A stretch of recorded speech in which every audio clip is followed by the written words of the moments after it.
Welcome, everybody. This is week 0 of our Sci-Fi bootcamp, which is going to be a 4-week course that's going to help you get totally ready to write a sci-fi feature by the end of it, or a pilot, and it should transition really nicely into one of our other bootcamp classes. So by going through this whole course, you'll get all the beats down and all the outlining done, so you're ready to write your sci-fi project right afterwards.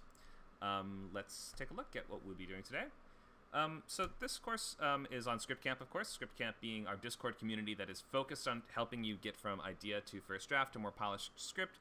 We have lots of free events and workshops and classes like this one that you're in right now, but we also have paid courses such as the remainder of this series, or many others, such as our feature TV and rewrite bootcamps, and our Writers Lab, which is on weekends, Saturdays from 4 to 6.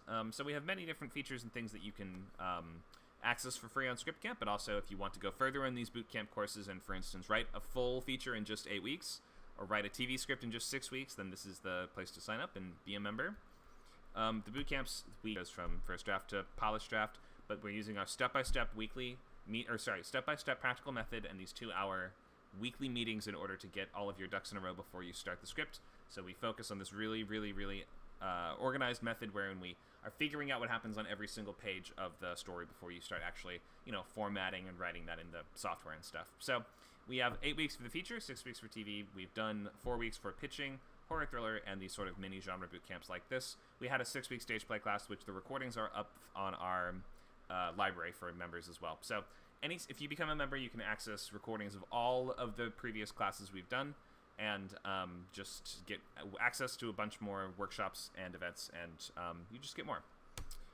So if you're not enrolled yet and you want to enroll, you can go to scriptcamp.net/classes and buy the course on its own, or you can become a member, sign up for your free trial for membership, which lasts for 2 weeks and gets you access to everything that we do. You can do that now by going to scriptcamp.net/membership. If you want to sign up, you can let us know in the chat, and we can give you access to the private chat channels and our library and things like that if you are planning on signing up but you're not able to do it right away, or you were just you're planning on doing it soon. So let us know. Let's look at what we're doing today. So this is the overview of the entire sci-fi course, starting with week 0 there for July 9th. That's today.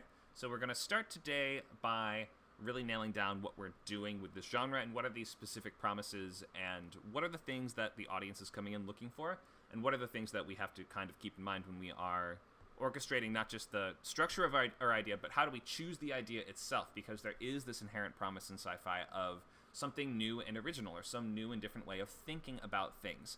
And ideas are so key to just the entire idea, the whole genre of sci-fi itself, that we will spend a lot of today talking less about the particulars of any kind of structure or any kind of subgenre, because sci-fi comes in so many subgenres, and we'll be talking more about like how to come up with sci-fi ideas and what are sort of the pitfalls and responsibilities of a sci-fi writer. So we're going to look at interesting questions related to technology and the news, and there's going to be a lot of volunteer sort of space here where people can come up, and we're going to do a lot of critical thinking based on these trends in technology that we're seeing in top news stories that I've just picked from like 5 or 10 of them. And we will come up with story ideas based on those, think of different genres we can turn those things into. And just for the first half of class, I really want to make sure we get to that and do as much of that as we can. So I'm going to go kind of quick through the early stuff where it's like, what's a sci-fi movie? We want to make sure we're doing as much of that kind of active critical thinking as we can. We're going to just go over the basics of 3-act structure and loglines, and we'll have the intention of being able to look at student loglines today in preparation for moving ahead in the course. You're going to want to have that one feature that's the thing that you're writing, or a TV pilot. I mean, features are where my strengths lie, and you will get I think that it is slightly easier to write a TV or to write a sci-fi feature than it is to write a sci-fi TV pilot. There's just so many other things that you have to worry about. So if you're wondering which one you should do, I'd recommend just doing a movie first, but it's ultimately up to you. In any case, we will be looking at how to write a logline for that. So during the first half of this class, you should be, as we're doing this preparation and this brainstorming and stuff, you just in the back of your mind can be thinking, what might the story that I want to work on be? What is that logline? What big idea do I want to explore? And then in our second half of class, we'll have time to look at student loglines and offer that early level of feedback so that by next week, you can be that much closer to nailing down the final version of it. Logline, if you don't know, that's that one-sentence expression that tells us what your movie is about. Week 1 is going to be finalizing loglines, so next week, by the end of next session next Saturday from the same time. You're going to want to nail that logline down so it's done. That's the movie you're working on. So if you're still trying to come up with what your idea is and trying to settle on an idea, that's okay. You have a week to do it. And this class is sort of supposed to get your gears turning, or your, I don't know, circuits firing, or whatever we want to say for sci-fi. So you're going to finish that logline by the end of next weekend's session, and also this whole week you'll be filling out your sketchbook, which is like a collage of all your ideas, inspirations, influences, and just everything else you want to gather, because you're in the gathering phase. You're not quite in the building phase yet. Week 2 is going to be on developing that world and the idea of world building, and we are also going to play around with different sci-fi worlds and settings and how to actually create a workable setting on a planet that is not Earth. Like, what does a space colony actually need? How do we approach different systems of government and different populations and different races and species of aliens and creatures and cyborgs and all these things? So week 3 will be all about that really fun world-building stuff that sci-fi authors just love to get their hands really dirty in.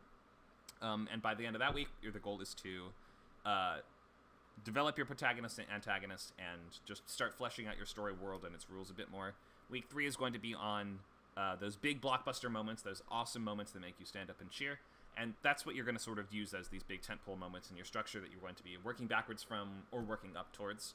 And so you're going to want to make sure to complete your story beats outline by the end of that class, which is that framework for your entire movie. Then our final meeting, which is going to be on August 6th, is on genre and structure.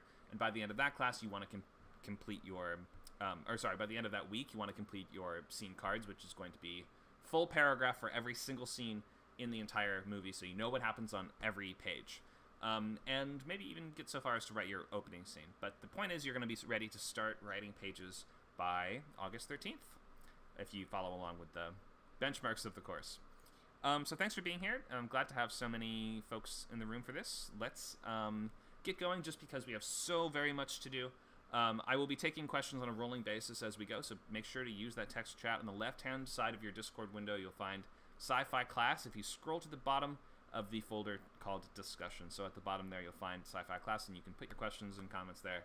And I will read them out as we are going, and sometimes I will be calling on people and saying, who wants to answer this? And you can, if I call out, you can either answer on text or on voice. Okay, let's just jump in. So, overview of this class. We'll start with bootcamp ground rules and just some basic things to maybe have you rule out very quickly, because they will just lead to lots of problems. Just so that we make sure to get that off the table first thing, and just give you some ideas of the kinds of ideas that work really well for bootcamp. We'll next look at what is sci-fi. That question we have to do in every genre. It's just like, what is this? What are we trying to accomplish here? And we have to look at the distinction between hard and soft sci-fi, which is kind of one of those just basic areas of discussion that everyone has some kind of, every movie, every sci-fi story falls somewhere on the spectrum in terms of rules and technical accuracy and things like that. So we will break down those differences there. Tones, flavors, and subgenres, we just want to make sure that we have a sort of shared vocabulary in terms of what are the basic shared... What are some of the basic groundwork rules and terms that we need to know going into this, just from a background or from the history of the genre that has led up until now, making sure that we just have the same idea of what some of these things are and how they're working and what these terms actually are standing for. We can look at some big ideas next, which is going to be a big list of topics, because so much of sci-fi is not really as much a description of what's going to happen in the plot as it is telling you the kinds of elements and ideas that will be in the story, because a sci-fi movie can be, we'll talk more about this, but a sci-fi movie can be an action story, or it can be a romance story, or it can be a comedy or a drama, or it can be anything. It's just really telling you the types of subject matter that will be explored in that world. So we will need to look at those different topics and decide which areas have been less or more explored, and link them to some technological stories coming out of headlines today, so we can start to brainstorm some plots that might come from these different story seeds and think of where are these trends actually leading, and what kinds of interesting directions for humanity, the planet, society do they sort of unlock in the storytelling world. So critical thinking is going to be like I mentioned, the name of the game today, and we're going to break down a couple news stories and try to figure out where's the entertainment in these things. And last, we'll look at Loglines, which is going to be a review of whatever you have. It's okay if it's not totally finished by the time we post and share it, or if you're trying to decide between a few of them, it's okay to have a couple up to 3 that you're working on. But for this first half of class, just have your notepad open, have your Google Doc open, and be just trying to figure out what movie would I want to spend 8 weeks, or what is it? We're giving you longer time if you actually are doing this 4-week preparation first. But what movie would I want to commit, the next 2 months-ish of my life to taking on? And start trying to arrange that into a logical, one-sentence expression of the premise.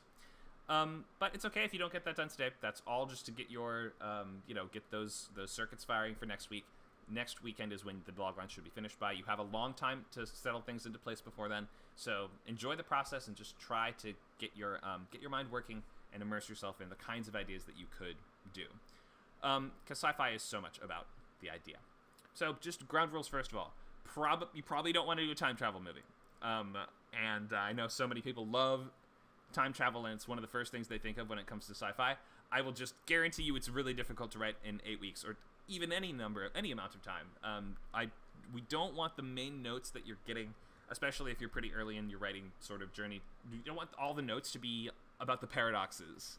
You want the notes to be about the character moments and the emotion and those things that really matter. And it becomes very difficult to juggle certain plot elements if you're not really experienced in this medium. Those things are clones, or anytime there's copies of multiple characters. Alternate dimensions, which would be the same sort of deal, or parallel realities kind of thing.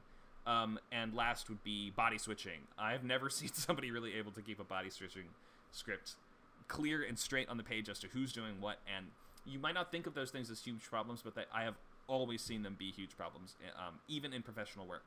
So just beware of time travel and anything with multiple copies of the same characters.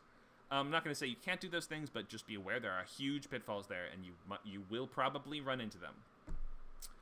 Besides that, we say no true stories, which obviously it can't be sci-fi if it's a true story. We say no anthologies, so please just stick to... For the most part at Script Camp, we're not writing anthologies, we're writing full-length pilots and features. And we say no rewrites or adaptations either. This is based on the idea of writing a brand new thing. Bootcamps are usually going to be, except for our rewrite-focused ones, they're going to be emphasizing something totally new. Just take a big swing and maybe write something wacky and crazy that you think would never get made, or would be massive budget. Like, sci-fi so often requires these huge budgets to pull off. If you're pretty far along in your career, you have to be more focused on movies that could actually potentially be made. But if you're early on and just starting and just want to get into sci-fi or fantasy writing, you can take these giant swings and you can write something that would have no chance of getting made, just because that is the kind of thing that you would want for your portfolio. Let's look at one more slide here. So yeah, last couple ground rules. Remember to get used to this idea of sharing your work with me and with other students and with everybody, even at these early stages, even if it's not fully formed or whatever. You just need to start getting used to the idea of, I'm going to get feedback on the dough of my bread, or so to speak.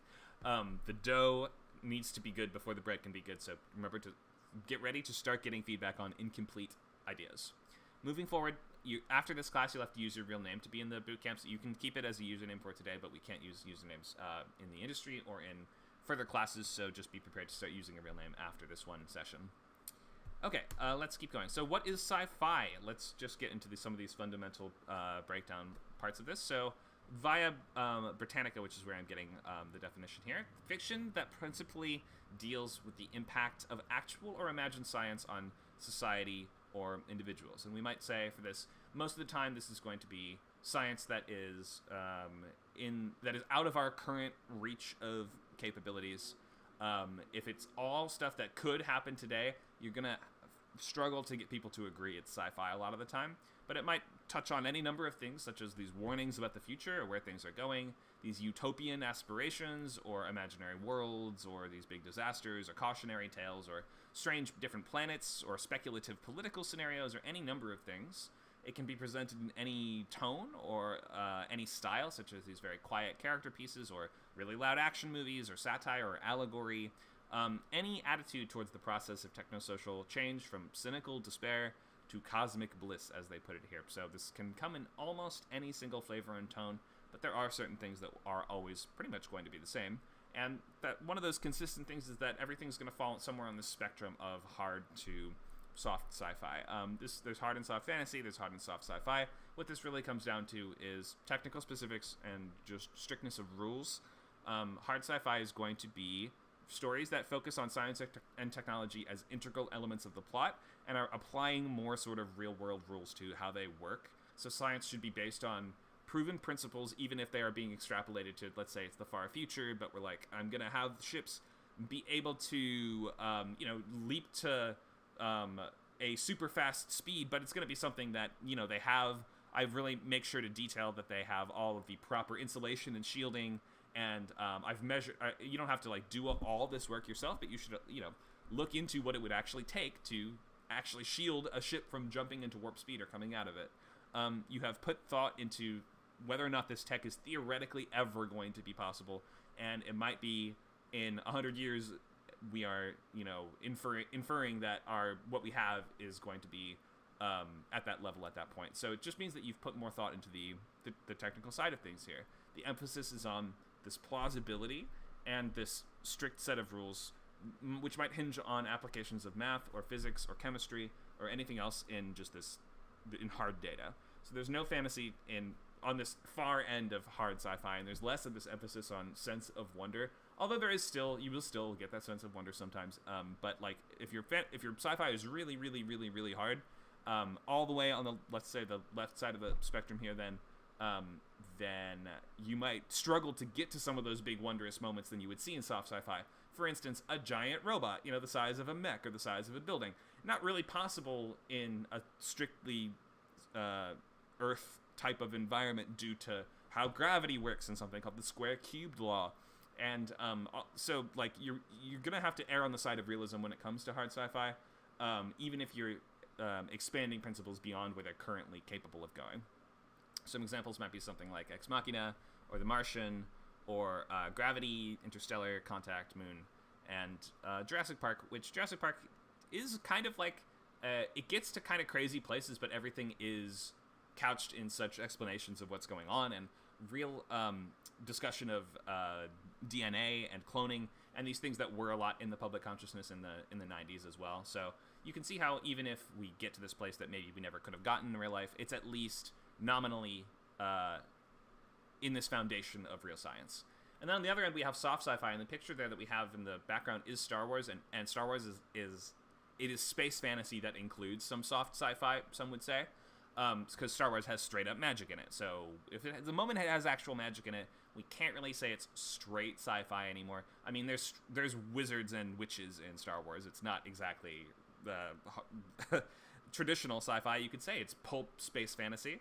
But the point is that you can see why that might be used as the example image here, because that is sort of the other end, where it's like, do we really need to go into a lot of details on how exactly an X-Wing is able to jump to light speed and then come out of light speed without tearing the pilot apart, or any of these things where it's like these questions of physics. Why is there sound in space? Why are there explosions in space? I don't really know. It looks cool is kind of a fine answer in soft sci-fi. So characters and relationships are much more important in soft. Science only really needs to be consistent in its own world. So for instance, if we're saying explosions cause sound and flame in space in Star Wars, I have no idea why, but if they do, then they always have to do that, or else it's going to start to feel weird and like you're breaking your own rules. So that internal sense of consistency is the one thing you really need to get in place in soft.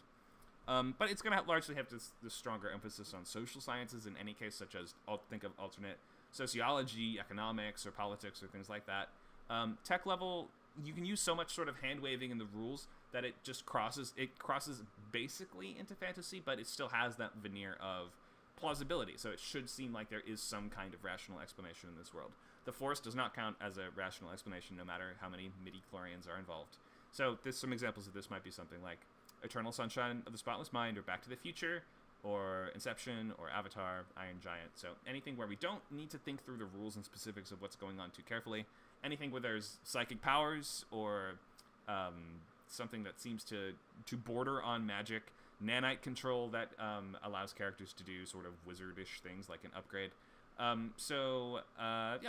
Any questions on this distinction here between hard and soft sci-fi?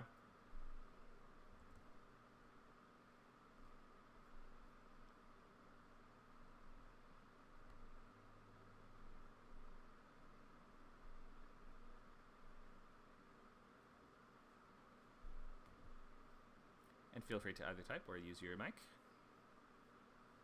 Oh, I can't find the chat box for a second. So I was going to ask, what is Minority Report? Is that soft? mystery sci-fi?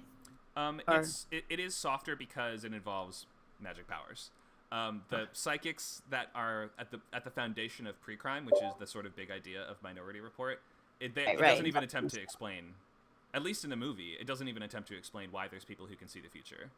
Right. So Yet it's not fantasy either. It's kind of like a soft yeah, sci-fi. it's like the softest you can get. It's like they are basically magic people that are in charge of a police institution. I think that's the difference. That's what makes it feel more like soft sci-fi is the fact that those psychics are the foundation of a police unit that's going to be used to stop crime. Yes, that So, makes sense. so it's like they're made a part of a sci-fi world. It doesn't feel like, oh, our main character is a psychic that uses his visions to stop crimes from happening.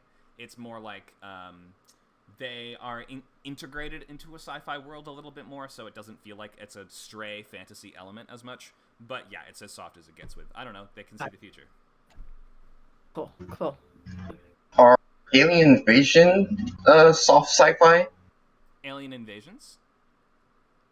Was that the question? Yeah, are they soft sci-fi?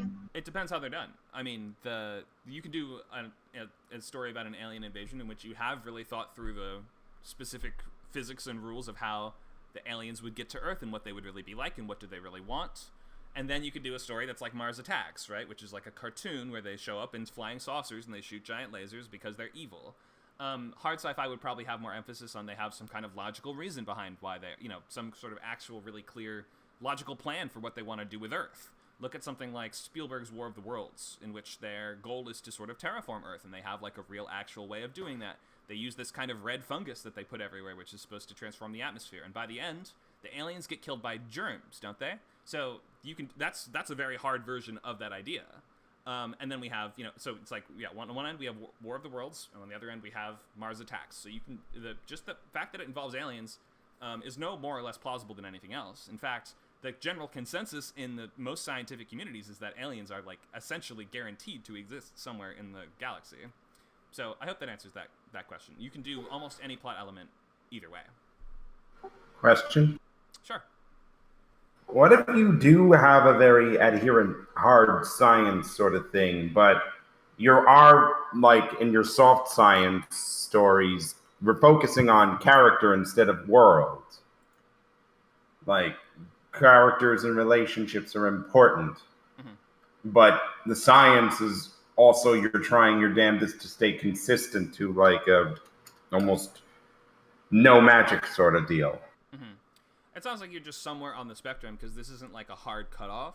This is more like it's like a line that you might exist anywhere on. So some stories have elements of both hard and soft science, or just like some stories have elements of both hard and soft fantasy. So you have to kind of find a balance for yourself that works. And if you're like, I'm going to, like, think of Star Trek, for instance. A lot of Star Trek plots will involve actual scientific principles in some way. Usually they're more like, on this planet, everyone behaves like a cowboy or whatever like that, and we're going to sort of study the sociological reasons why that's the case. Something like that, whereas it's like, how do we warp out, or like, how do we give Scotty enough time to type in the flimflammer into the flabbergaster? It's like, well, he needs 30 seconds. Okay, so we understand that if we give him 30 seconds, he can put the flimflammer in the flabbergaster. But, like, the point is that you can have different levels of adherence to science within the same work of fiction. It's just going to put you somewhere in that middle ground between them. All right, I think I get it. Cool. Monica says, Independence Day isn't that far off. Kepler's system has multiple planets with liquid water, but it would take 1 million years to get there without FTL. So, yeah, Independence Day, I'm not exactly sure where it falls between them. It definitely, I like the scale of the ships and stuff. It does feel like these aliens actually do have the resources and capability to perhaps devastate Earth's major cities. I would have to review it to actually look at the plausibility of the different things in it. I think it has some softer and some harder stuff. I'm not quite sure on Independence Day. But it does have aliens, if I remember correctly, it does have aliens that have psychic adjacent powers, and also they're pretty evil. The humans even ask what they want, and they're just like, die, basically, which tends to be on the much softer end. Alien Boy asks, is Pacific Rim hard sci-fi? No. It's not possible to have a construct of that size, or a creature of the size of kaiju, because of what we call the square cube law. So it's just that genre of mecha and kaiju stuff is inherently softer just because the basic principles of it are not possible. A creature that was that big couldn't move because it would be too heavy in order, like, it would not be strong enough to move its own limbs. It's just this weird thing where, like, it sort of feels like it should be possible for a creature or machine to be that big, but just due to how gravity works on Earth, it's not really possible on Earth for creatures to be that big. So I would say Pacific Rim inherently soft, plus it involves psychic links between drivers and stuff. It's like, it's pretty soft. Because, like you said, hard does focus on like the technological stuff, and like Pacific Rim does go into how the mechs work in the technical sort of stuff. Sure. It does go a bit into how they work, but they work in a way that could never happen on Earth, at least. Like, just the fact that they are that size means inherently they couldn't really function on Earth. And also, like I said, the sort of psychic powers that the bond that has to be shared between the two drivers. It's a kind of arbitrary rule that works for what it is, but I wouldn't call it particularly based on real principles. Good questions, though, from everybody. So, promise and genre conventions. So, sci-fi is going to emphasize originality more than almost any other genre. So, part of the promise, the inherent promise here, is something that we haven't seen before exactly like this. That means some element of speculation on the world, or where we're going as a species, or the effect that certain technologies are going to have, or do currently have, on human nature. So, social commentary is actually really key, and it's impossible to keep out of sci-fi stories. And we could, in fact, if we look at some recent examples, we can especially see subtlety is optional. Sci-fi there are definitely some very subtle versions of this, but there's also some that are just straight in-your-face allegories. We could look at something like, what's it called? Don't Look Up, which is sort of just saying what it's about. And very blatant, sort of like clear allegorical sci-fi has a rich history and should absolutely be considered valid as well. We're going to heavily emphasize, though, it's more important than worrying about subtlety is worrying about, is your idea on the sort of cutting edge? Are we emphasizing cutting edge ideas and progressive values? This is not a space for old ways of thinking or conservative ideas. Sci-fi is about how things could be, and it's sort of one of the more progressive genres in that way. Like, if you are going into this space, you are approaching it with the promise of, I'm going to speculate as to what could happen next and how things could change. We're not thinking of how things could go back to how they were or how they could stay the same.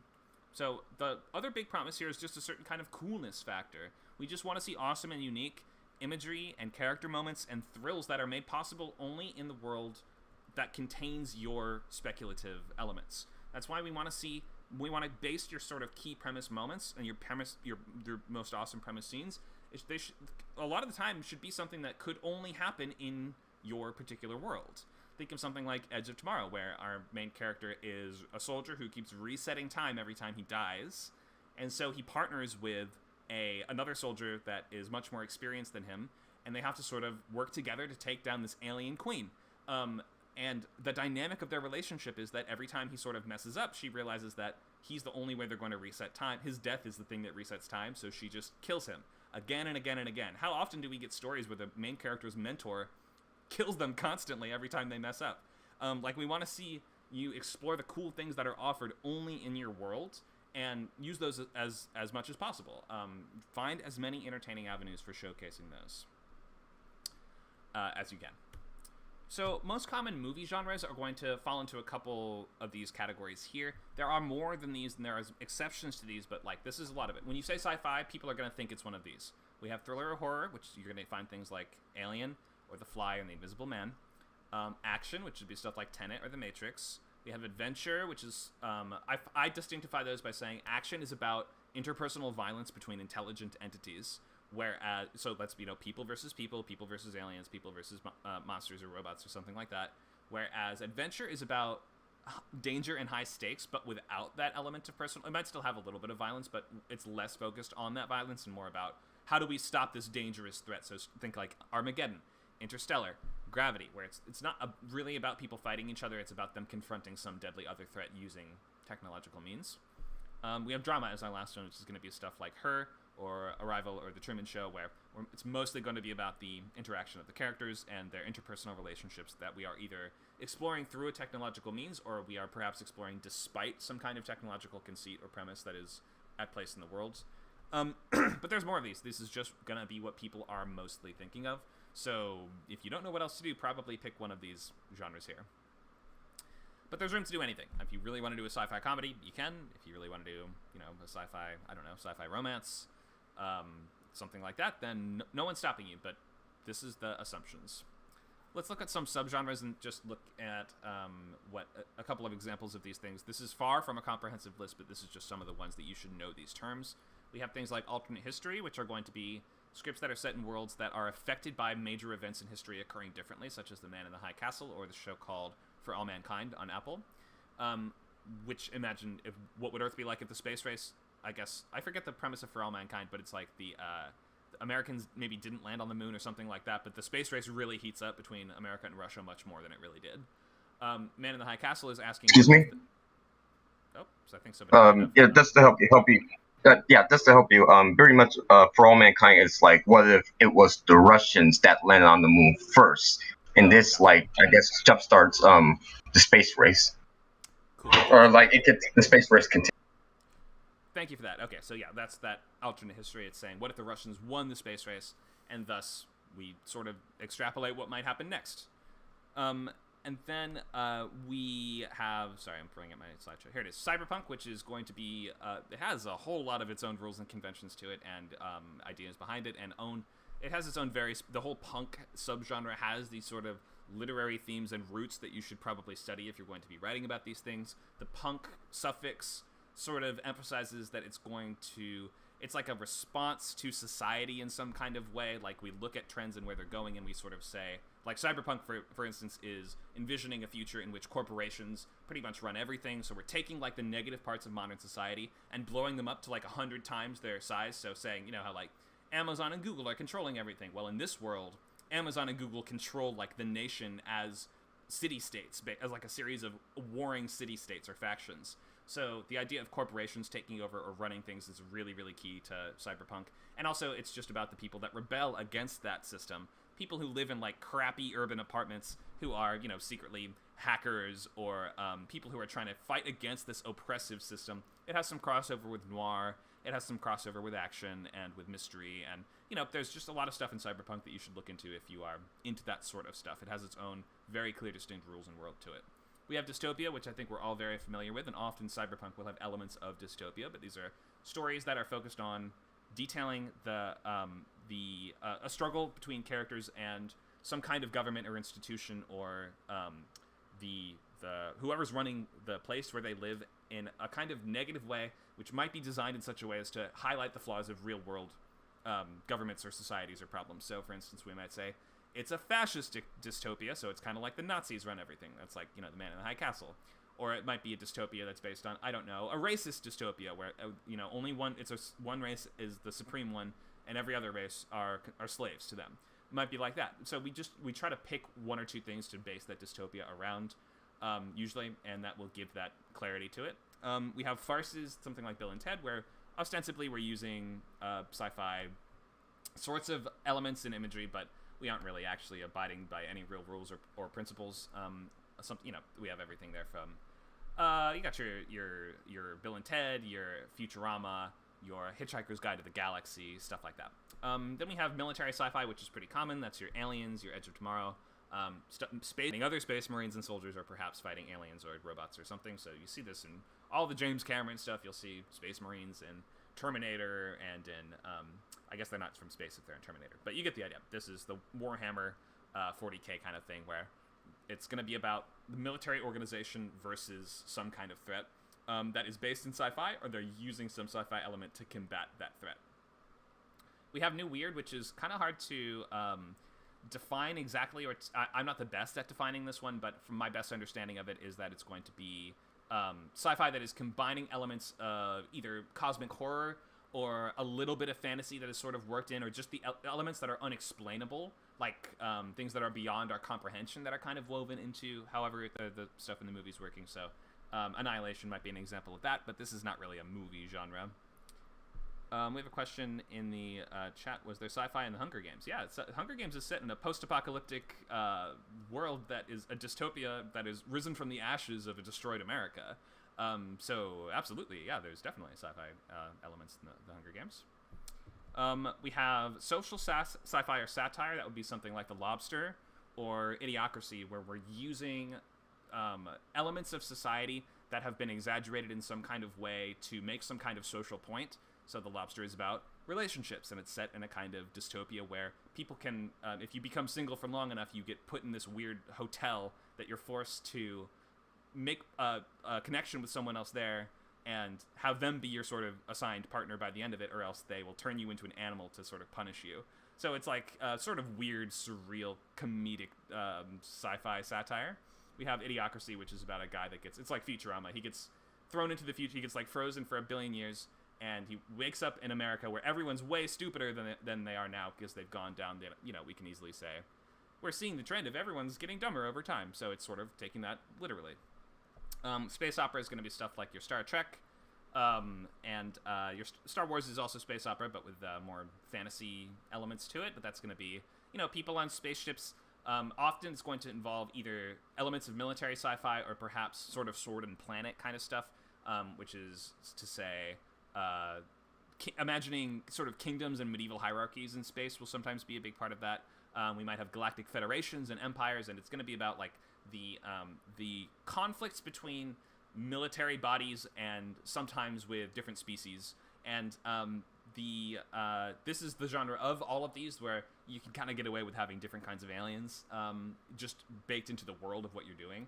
Although that does get complicated and tricky. Wait, on week 3 we'll talk more about just designing different species of alien and stuff like that. But for the most part, try to stick with humans unless you know what you're doing there.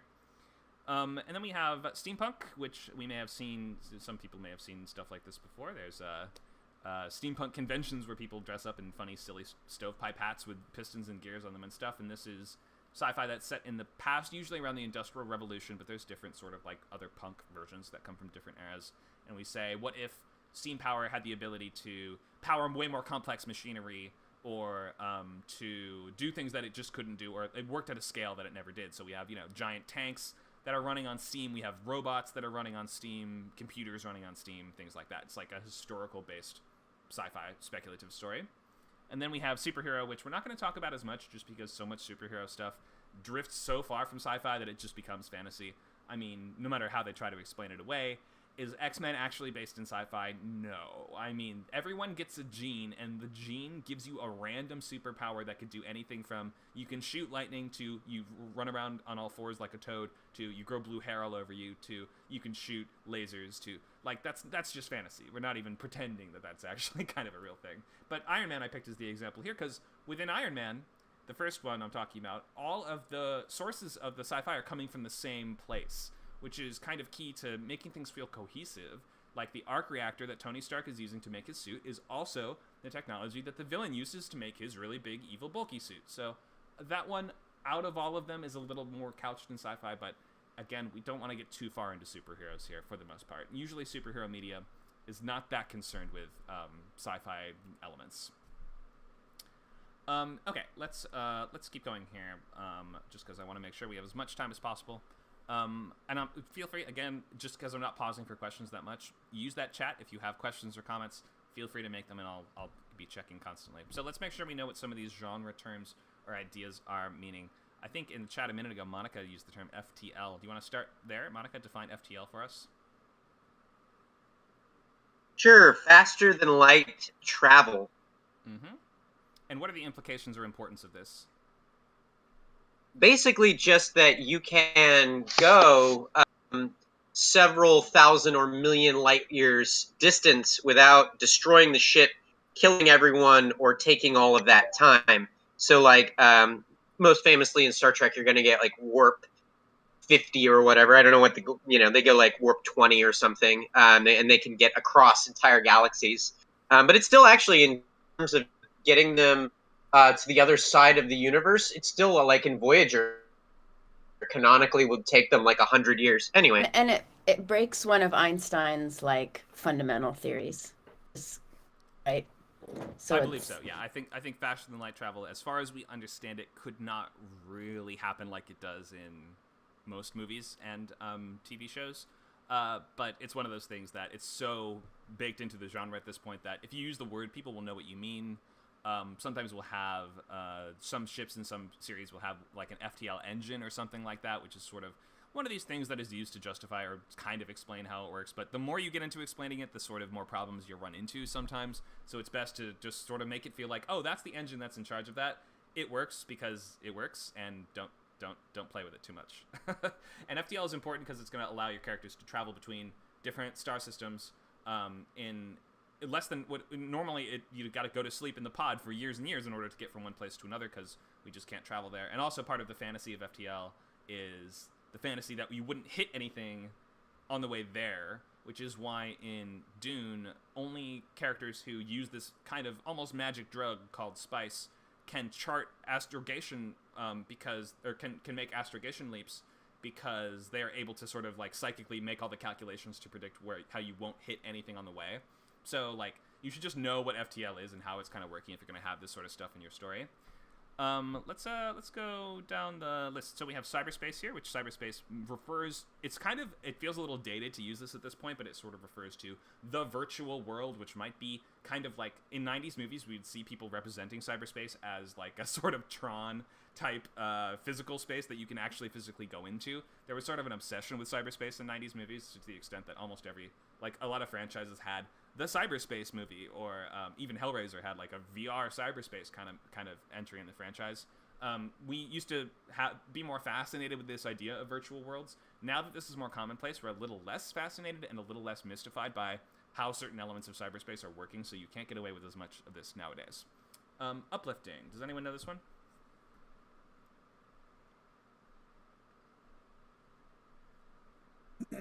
Does it have to do with like gravity? No, this has to do with species that are less intelligent than humans.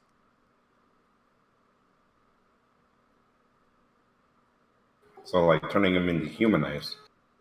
Yeah, just making things smarter, basically. So Planet of the Apes, we take apes and we are uplifting them to human intelligence. So it doesn't have to just be animals. I mean, if you have an alien species that needs to be uplifted in intelligence, or sometimes if aliens meet people in your stories, maybe the people could even uplift, or maybe the aliens could even uplift the people, like what happens in Arrival. So you can do lots with this. This is not that explored, so I'd recommend maybe looking into this a little more if this sounds interesting to you. Biodomes, or these dome-based colonies, I think we all kind of know what this is. This is like a bubble shield that protects an area of agriculture or some kind of enclave from a harsh environment.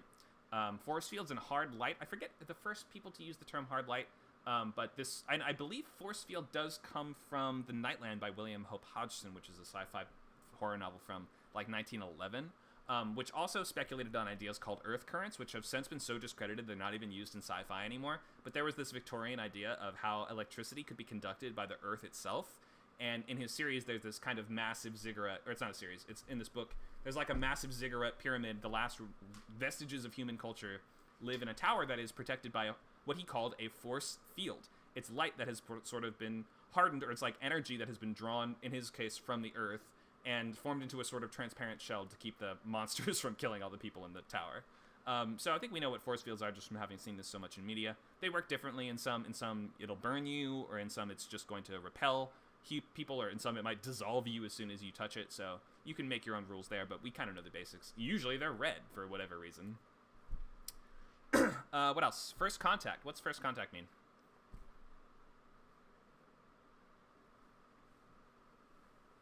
The first time two species have spoken to each other, usually separated by many light years of space. Yeah, spoken to, or, I mean, it's usually tough for them to speak to each other so that they have realized that the other one is there and seen evidence that the other one has existed, or perhaps even physically encountered each other in some kind of way, gotten in touch with another species somehow. Often this is used, you said any species and you're right, but often this is used in reference to humans' first contact with aliens. So first contact is like a whole sort of sub-genre of sci-fi where, like, things like Arrival, or Independence Day, which is where it's going to be the first time any person runs into that species of alien, learns how they work, and maybe even, in the case of Arrival or something like that, acts as like an emissary between the humans and them. We have megastructures, which is going to be stuff like a Dyson sphere, or Anybody else have examples of megastructures? Yeah, there's a series of novels called Bowl of Heaven, about I guess essentially some of the dinosaurs escaped the extinction and created a kind of captured a star inside an asteroid that like allowed them to, travel around the Earth or travel around the galaxy and come back around. Dinosaurs did that? Damn. Yeah. It's actually really good. It's actually kind of hard sci-fi, and it's a little bit silly, but it was a collaboration by Larry Niven, who wrote Ringworld, and what's his name, Gregory Benson, who wrote like so many like super hard sci-fi books. So cool. It's really interesting series. Awesome. Yeah, I never would have thought dinosaurs would be capable of such feats of technology, but I'm sure that it makes sense in the book. But yeah, you mentioned Ringworld as well. A Ringworld is another example of megastructure. It's a structure bigger than anything we could possibly make today. Sometimes they're so big that they would only be able to be made in space. So a Dyson sphere, which is what you were sort of just talking about, is a theoretical megastructure that is built all around a star. So imagine like a solar panel that is built in a sphere around a star so that it captures all of the energy output of that star, so that you would be able to theoretically create massive amounts of energy and, power your whole empire or whatever from Dyson spheres. Other types of, we talked about the ring world, which is like a theoretical type of structure that would be, we see it in Interstellar or Halo or something like that, which is like basically a big space station that is formed on the foundation of this kind of a wheel that creates its own artificial gravity by rotating. You can see it in the background of the image here. I think you guys get the idea. Megastructure, really big building or vehicle. Post-apocalyptic, I think we all know that term. This means after it takes place in an era or a time of destruction of society. Dying Earth would be, I believe that is based, we get that from the Jack Vance Dying Earth books from the 70s, but that is specifically referencing the idea of it's a world that has been polluted in some way, or it's in the process of dying from nuclear war or energy weapons or dissolution of the atmosphere or something like that.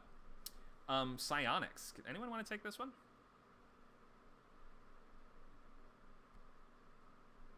I think at some level it is just space magic. Like in Warhammer 40k in the game, they literally just replaced the fantasy magic phase with the 40k psychic phase, so it's actually the same at a mechanical level. But more or less, it is the use of the brain to manifest your will into the world.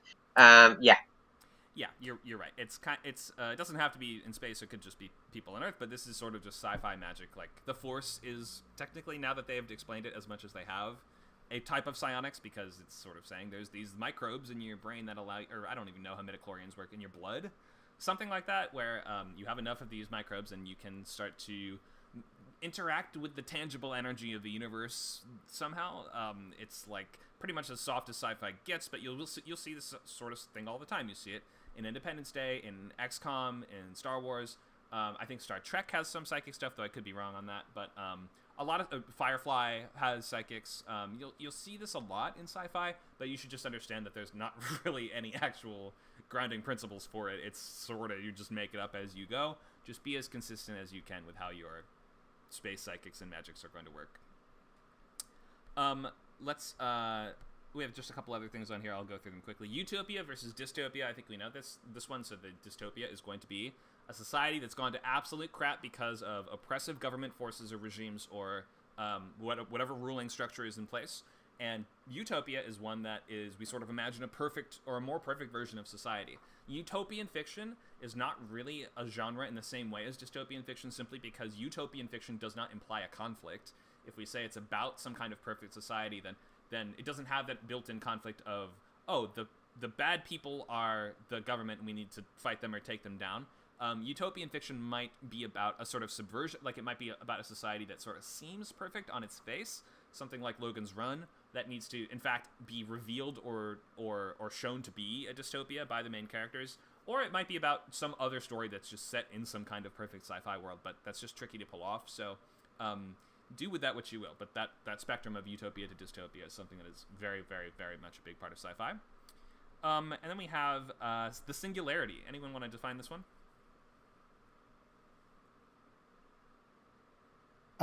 There are kind of two uses of the term, right? One is like the maybe a little more common, where AI reaches the point where it's close to human. Like a general AI can improve itself, and once it reaches a certain point, it's considered like, okay, this is this singularity. Through this point, an AI will then continue improving itself so quickly that it will soon, like massively more intelligent than any humans, and like essentially could, depending on how it's designed, could wipe out humanity or do something crazy, because it's going to be like almost like a god or something, right? Yeah, usually we also Go ahead. Oh no, I was just going to mention also, it's kind of sometimes used just in terms of like describing black holes, or like the event horizon of a black hole. Oh, okay. I wasn't sure about the astronomical use of it. But yeah, in terms of AI, which is the more common way we hear this, the singularity, like capital S, refers to that point in time, the theoretical point in time where AI will be as advanced as humans and develop its sort of idea of sentience, and will, if it usually it's considered to be that the benchmark or threshold of this will be when it can actually improve itself. You're right, because that's when it can exceed human intelligence and perhaps even subsume the whole galaxy or something like that. Often we have darker ideas about what is going to happen when the singularity actually occurs, but there's different authors have imagined this differently. Did we have a question? Oh, I was just going to say, so singularity has nothing to do with the gravitation that causes like black holes and space-time to go like that. No. You wouldn't use, if you're talking sci-fi, you'd have to clarify how you're using singularity. I'm not Going sure. to use it. To be honest, maybe you should. Maybe it seems like Nacho knows a little more about that than me. I've only ever heard it in reference to this idea in robotics and artificial intelligence, but it might very well have its own astronomical uses. It is very. It's like a very common term in physics. Okay. Like the Big Bang was the singularity, so I think that's where they got it from, because it's the point of no return, like a culmination. So, anyways, that's good to know, though. Right, yeah. So I think if capital S singularity is probably referencing this AI version, and not to mention in the chat, gravitational singularity was going to reference the physics version, I think. But I'm not smart enough to know these things, so you should ask someone else. Let's look at our last, what else do we have? Upload or transfer of consciousness. You can take your brain in some way and put it into a computer, or put it in someone else's brain, or just move it to some other housing. And last we have nanotech, which is very, very, very tiny robots, perhaps microscopic robots, perhaps big swarms of little tiny robots that can accomplish all kinds of tasks. Okay, so that's just like some of the terms that you should know. If you probably already know a lot of these if you are into sci-fi, because these kinds of concepts come up all the time, and you should know the kind of world and space that you are playing around in. These are all things that will lead us to the big idea. And so the big idea is the central speculative element of your story that sets your world apart from reality, because remember, if it's just stuff that can happen in reality, it's probably not sci-fi. But it's going to guide what your characters are doing and guide the topic and the sort of subject matter of your story. It's going to comprise the central element of the threat or obstacle, or the way your characters must overcome it, or a lot of the time both.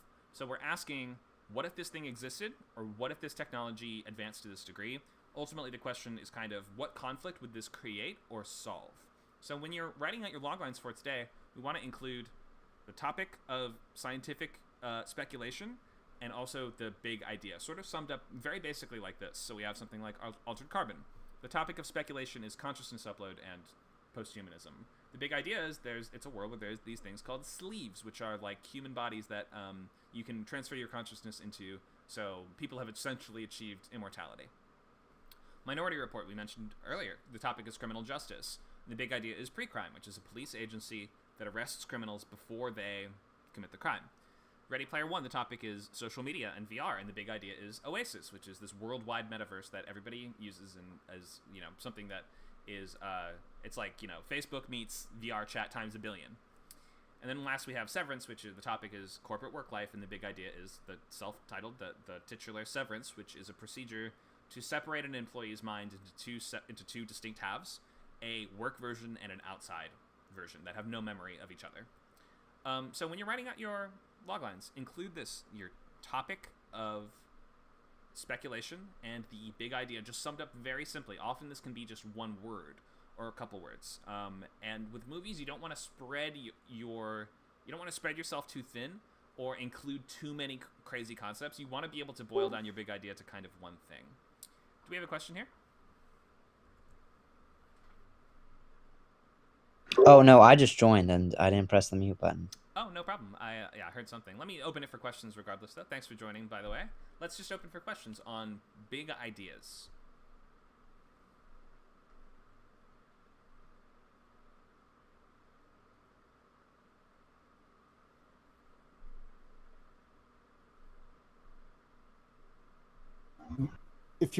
I guess this is kind of like a question about if you're writing a pilot, like there are shows that have like, some idea every week, right? Or some new thing. Would you say something like, I don't know, kind of like Stranger Things is sort of like one big idea per season or something? Or, I mean, it kind of feels like there's multiple things going on. Right. But feels cohesive in a way that something like Mystery of the Week doesn't, right? Yeah, so the reason why is because those sort of different types of Thing of the Week come from the same source in Stranger Things. I think they don't they? The Upside Down is sort of this alternate dimension where all the monsters come from. All the events in the story have to do with the Upside Down. I'm pretty sure. I haven't actually watched past season 1. Go ahead. In season 4, we find out that it all leads back to one thing. So yes. Right. So that will definitely tie into my next slide here on just keeping things cohesive. The main way you're going to be doing this is in movies, at least in movies it's most important to do this. In TV, you should try to do this when you can. Obviously, sometimes you will see something more anthological like The X-Files where it's like, do they actually come from the same source? No. I think in one episode it's like a ghost, in one it's an alien, in one it's a mermaid or whatever. So in Monster of the Week TV, you do get a little more license to have a big idea of the episode or of the week or something like that. But when you can, to keep things more cohesive, you want to just try to pick one thing from which you can explore deeper or you can extrapolate further. So try to have your speculative elements share the same source. Or else when you start adding too many sources very quickly, it will start to enter this realm of, comic books wherein, like, think of Spider-Man, the first Spider-Man movie. Is that even sci-fi? No. A radioactive spider bites him, so it lets him shoot webs out of his hands and climb on walls and get really strong and move super fast and sort of take the properties of a spider. And at the same time, a super serum is being developed for soldiers that will fly on these kind of gliders and have this kind of hyper-plated armor. Did they look like goblins before he even designed the suit? I can't remember, but you can see, like, those are just two separate sources of two things happening at once. And Marvel movies. Does somebody have a question? This is technically they changed it. In the comics, it's radioactive, but in the Sam Raimi films, I suppose, in the Marvel films, the spider that bit Peter Parker is genetically enhanced instead. Okay. Well, right, but in real life, no matter how enhanced the spider was, it's not going to give you the ability to shoot webs or to do those crazy things. So, thank you for the clarification, but you get the idea. It's not really based in scientific principles, and also, moreover, it's split. The movie has split magic split tech, but that come from completely different sources, as many comic book movies do. So, go ahead. What do you mean by source? If that's not a silly question. Sure, that means, like, where is it coming from? So, for instance, imagine if... Do you mean, like, inspiration? No. Like, where in the world is that source or where in the world is that technology actually... Where are people getting access to it? So, think... Because Peter Parker is bitten by a radioactive spider. If Green Goblin was bitten by a radioactive goat and he turned into Goat Man, then it would be, okay, the source of these is going to be radioactive animals. But since it's not... they don't have the same source. That's a super serum that was developed completely separately. It's not like the serum that also created the spider or something like that. So we're looking for things that come from the same in universe. They come from the same method or the same way of accessing that technology. Or if it had been like a radioactive spider bites 2 people, and one of them turns into the good Spider-Man, one turns into the bad Spider-Man, that would have been one way to do it. Something like that. But in terms of sources, you want to just make sure that whenever possible, you're not including a bunch of stuff. So you're like, okay, in this world, there's robots and also time travel. It's usually going to be better if it's like there's robots, so therefore there is time travel, like in Terminator. Or we have, Edge of Tomorrow, we have aliens and time travel in that one. Well, we combine those 2 sources by saying the alien queen has the biological ability to time travel that can then be biologically transferred to someone else through her blood. So they come from the same source. Or the Matrix. The Matrix has all kinds of crazy elements that all come from the same source. We have cyberpunk elements, we have superhero action, we have post-apocalyptic setting, we have space opera stuff, and advanced AI, all of which come from these machines that took over the planet and created this VR framework of the Matrix. Nothing feels like it comes from somewhere else. Ender's Game is another one where it has, we have alien invaders, and we also have a sort of orbital facility where we're going to be training child soldiers to be space warriors. Okay, so we say that orbital facility exists because of the aliens, and it's training soldiers specifically to fight them. Therefore, it doesn't feel like 2 separate things. Any questions on this?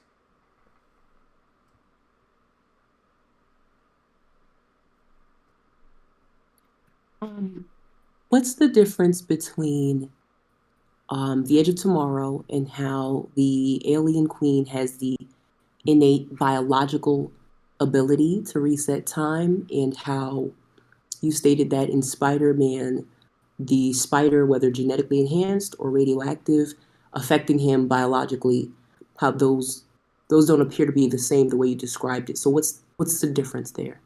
So in I think I perhaps didn't explain this 100% the way I meant to, because there's not a difference there. If we're saying in this world there is a creature that has some hyper technological ability, that is totally consistent and totally fine. And the only reason that in Spider-Man there was the inconsistency is because Green Goblin is not created by a genetically engineered spider. He's created by a serum that is developed by different people for something else. So the reason that Spider-Man is not coming from the same source is because there are 2 separate things happening in the world that come from, different people create these things. They exist for different reasons. It's 2 different types of new technology that are existing simultaneously rather than one of them existing because of the other. So I hope that makes sense. There's not any inconsistency with some a sci-fi creature having a biological magic adjacent ability. I think there's also... Sorry, let's do one at a time. Go ahead, Alien Boy. I asked on the chat. I said on the chat that the Sam Raimi Spider-Man film, they do have some sci-fi elements, but they're sort of downplayed. Wouldn't you think? Yes, I mean they're very downplayed. In a lot of superhero stuff, we don't really explore exactly how the technology is working or why. It's not really about the implications of those technologies, and it's not really speculating anything particularly like where we're going in terms of that technology for the world or for humanity. So yeah, they're very, very downplayed. So I think one important thing to consider is how you introduce your story and how your story is kind of known, including like the genre, the beginning, all that, will affect how far your audience will suspend disbelief. Because if you watch something like, I don't know, Adventure Time, you're going to be thinking very differently than watching maybe a World War II documentary. Sure, yeah, that's very true. The beginning of your story almost always will set those expectations of what can the audience expect here and how they're going to use their suspension of disbelief. And as the story goes on, the audience's suspension of disbelief narrows so that they're less willing to accept other things as plausible and congruent. So that's why it's really important to set the sort of style and tone of what you're going for in the opening couple scenes. Like, why do you think The Matrix starts with this amazing action scene of Trinity being chased by agents through the city. We see like a preview of everything we're going to do later on in the movie. She's jumping between buildings. We're jumping off of walls and shooting guns and doing crazy kung fu. We do that to set the expectation for the audience. Oh, this is where this is going. This is what you can look forward to. So, what if you aren't really trying to redefine the sci-fi genre by trying to come up with the most amazing source, and the source is not important to your story? You know what I mean? It can like if it's about characters who just so happen to live in this world that is super sci-fi and dealing with issues there. You can do that. I mean, it might start to drift away from the principles of the sci-fi genre a little bit, and you might start to drift into something else. Like, if we're just using sci-fi as like scenery and setting, then maybe it's just like, I don't know, an action movie that happens to be set in a futuristic world. If we're not actually using that technology to explore any of these kind of core ideas of how the story is working, then it's starting to gravitate away from, if you so to speak, gravitate away from the basics of the sci-fi genre and the promises that includes. It's not necessarily a bad thing. I mean, it might just mean that you should look more to other genre expectations to make sure you're fulfilling those more. So if it's like primarily an action story, you should make sure, okay, this is going to be fulfill all the promises that action offers to the audience and downplay all the sci-fi as much as you want. There's no rules as to how to do this. You're always just going to sort of decide, you know, where you're falling on the spectrum between hard and soft science or hard and soft tech, and you're deciding how much you're going to stick to those rules and how much you're going to make your own rules. Good questions from everyone, though. Let's keep going for now. Feel free to leave more questions in the chat, just because I want to make sure that we're getting to a lot of critical thinking time. So this is our big list of topics. I've arranged this in what I believe to be kind of more or less the descending order of how explored these ideas are. So at the top, we see the things that we've seen the most, and at the bottom, maybe we see the things that we have seen in movies and TV specifically, the least. This is not a definitive version of that, and I could have that wrong, but, you know, we can look at aliens as maybe being up at the top. Things like aliens, AI, time travel, dystopia are going to be like those things that, at least nowadays, we have seen done in a billion ways. It's not that you can't do those things, because those things will always be in the consciousness of readers and humans in modern day. So you can still use these things, and just because something is more explored doesn't mean that you can't do it. It just means that you have to find a slightly more creative angle to it. So we have things like alternate dimensions, dimensional travel, space travel or colonization, mutation, apocalypses, viruses or germs, VR and cyberspace, mind manipulation, uplifting, and the last one I have on here is I'm calling scientific divination, but maybe there's some other word for it, but this would be maybe scientific predestination, where we are sort of looking at, can science tell the future somehow, using maybe algorithms or something like that, like in the show Devs on FX, which is about, you know, this technology that allows people to see what will happen, or this movie Knowing or Minority Report, things like that. So there's a big old list here, and I'm sure that we all have seen some versions of these things, and we have some ideas of how these things are working. So I don't want to draw way too much from this right now. I just want to sort of have these in your minds as we move ahead to our critical thinking phase, and we might go back to this slide in a few minutes just to make sure that we are I'm not sure. We may come back to this slide, but I want to move on for now. Let me just bookmark it, and we will move ahead to our main sort of discussion point for today. So exercise 1 is going to be on brainstorming and critical thinking, which we should just quickly define as the intellectually disciplined process of actively and skillfully conceptualizing, applying, analyzing, synthesizing, or evaluating information gathered from or generated by observation, experience, reflection, reasoning, or communication as a guide to belief and action.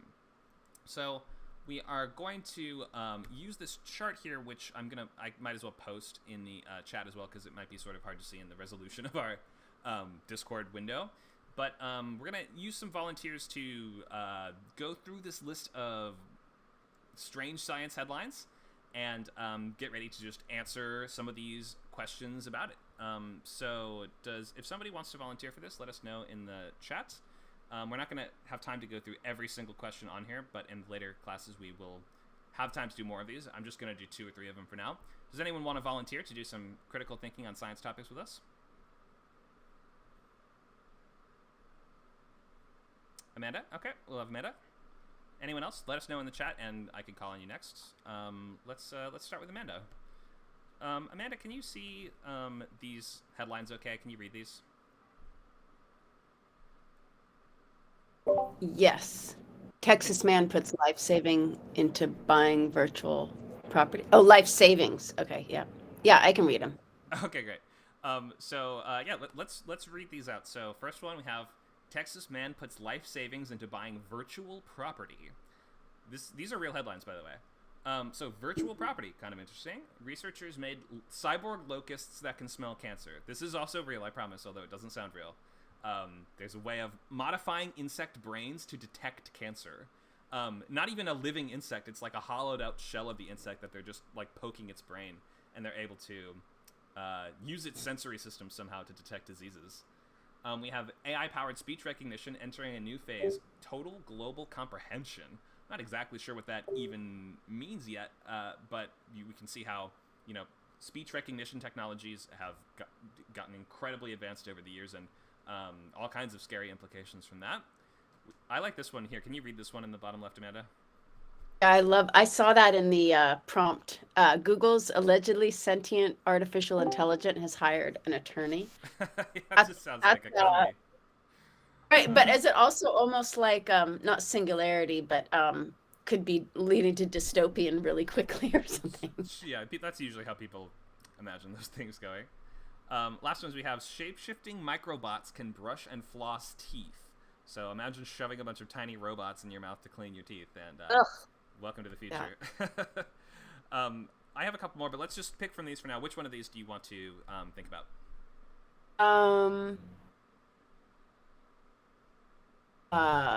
Let's do the attorney one, I guess. The attorney. Okay, and let's pick a question. Can you read these? No, that one's too easy. Well, okay, that's okay. No, we'll do that one. Okay, let's do it.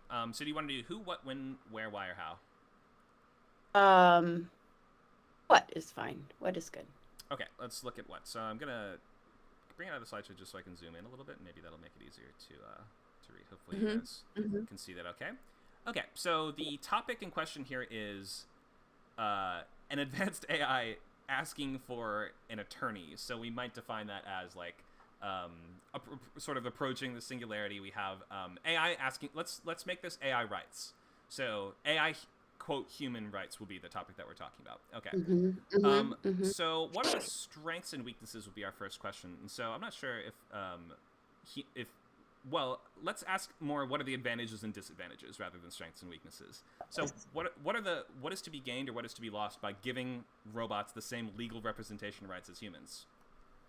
So my first thought was the strength of the idea is that you can map the AI from humans, right? Because AI is designed by humans, so you can do parallels without plot holes there, kind of. Okay. And then the weakness is just that, at this point we could shut it down, just turn it off. Like it would be hard for me to suspend disbelief, like that the AI somehow is, if we didn't want to give it an attorney, we could just shut it off. But that's sure.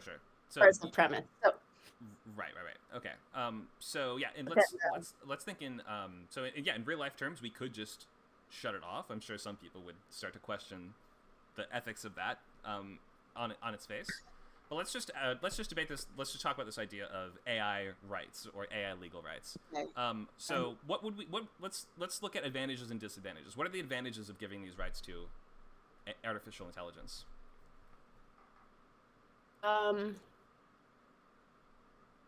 If we treat artificial intelligence more as human, it's less likely to revolt. So if we treat AI like slaves, there's a much greater chance of them coming back and annihilating us.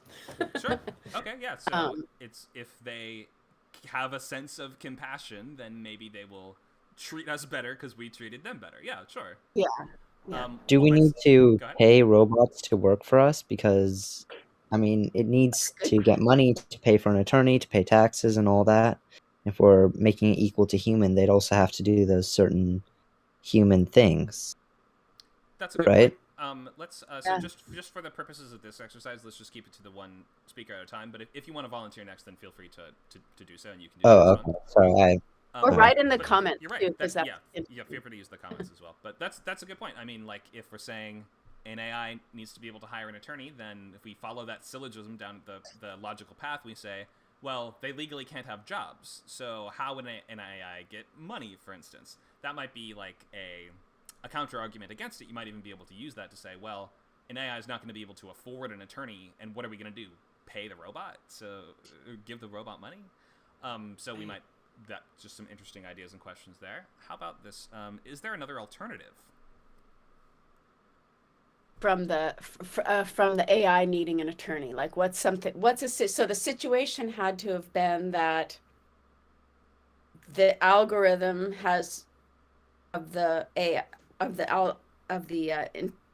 intelligence is requiring some sort of contract to be written up for itself in order to do something else.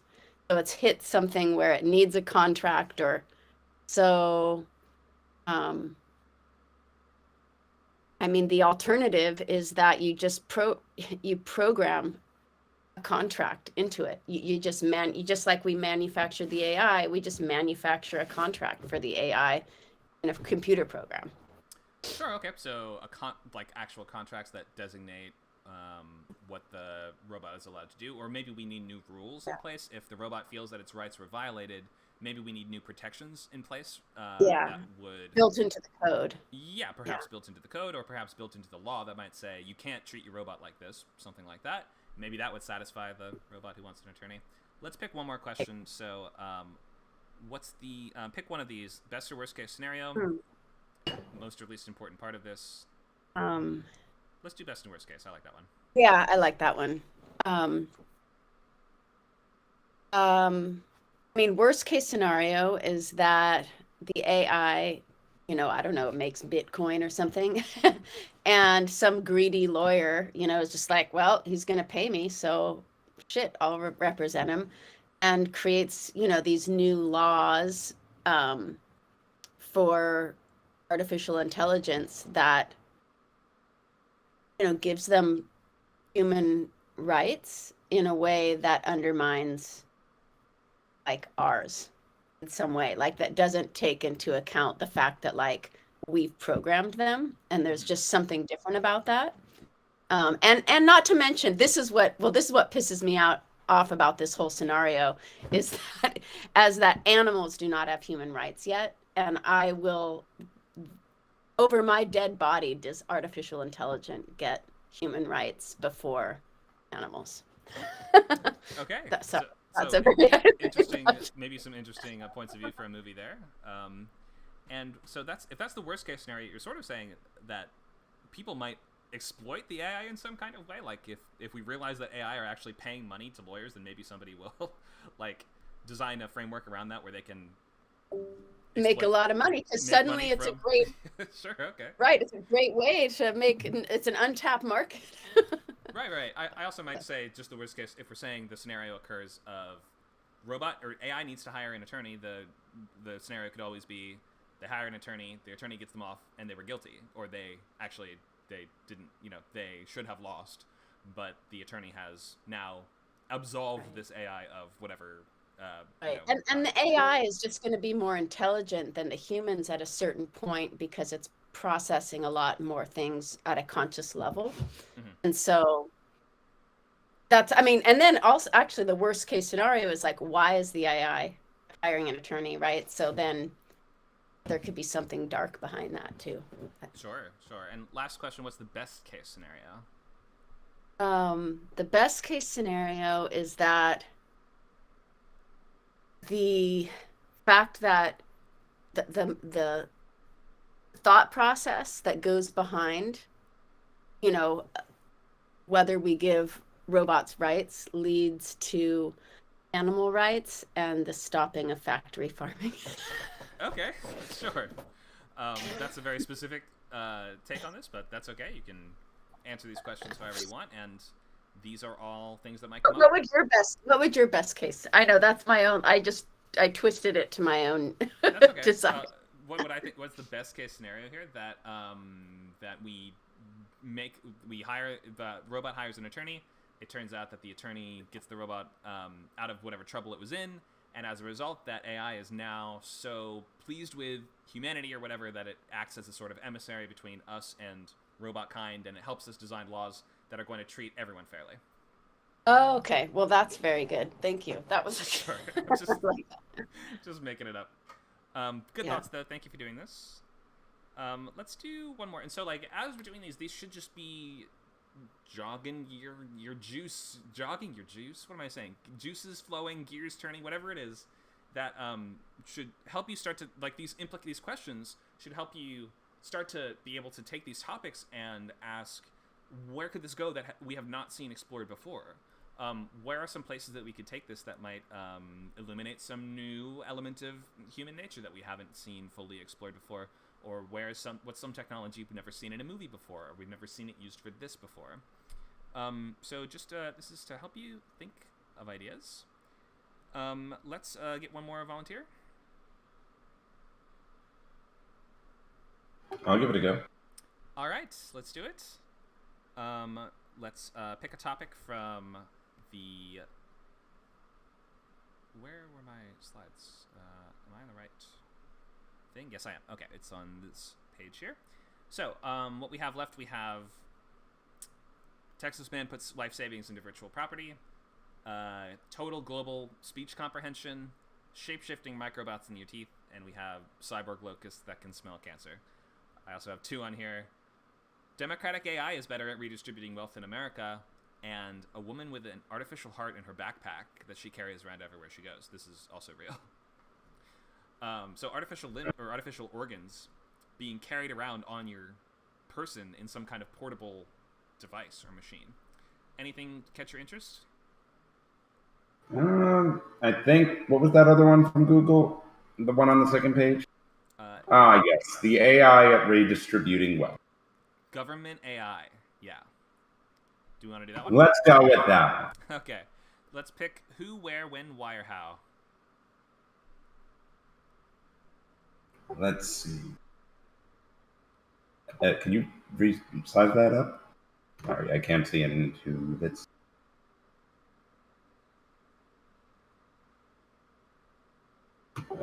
Let's go with what did the person before me use? What? So we'll pick who, where, when, Okay, why, or how. something else. Let's go with why. Why? Okay. Let's zoom in on why. So the topic is government AI, as in we could. Sorry, I messed up the slide. Could we have an AI actually run the government for us? Is this? Oh wait, where is it? Why is this a problem or challenge? Because of the word government. Okay, can you explain? I mean, usually anything that touches government becomes corrupt by some. Well, I don't know the science behind that. This is almost like it's almost beyond. Well, I guess it's power. Power corrupts, and government is full of power.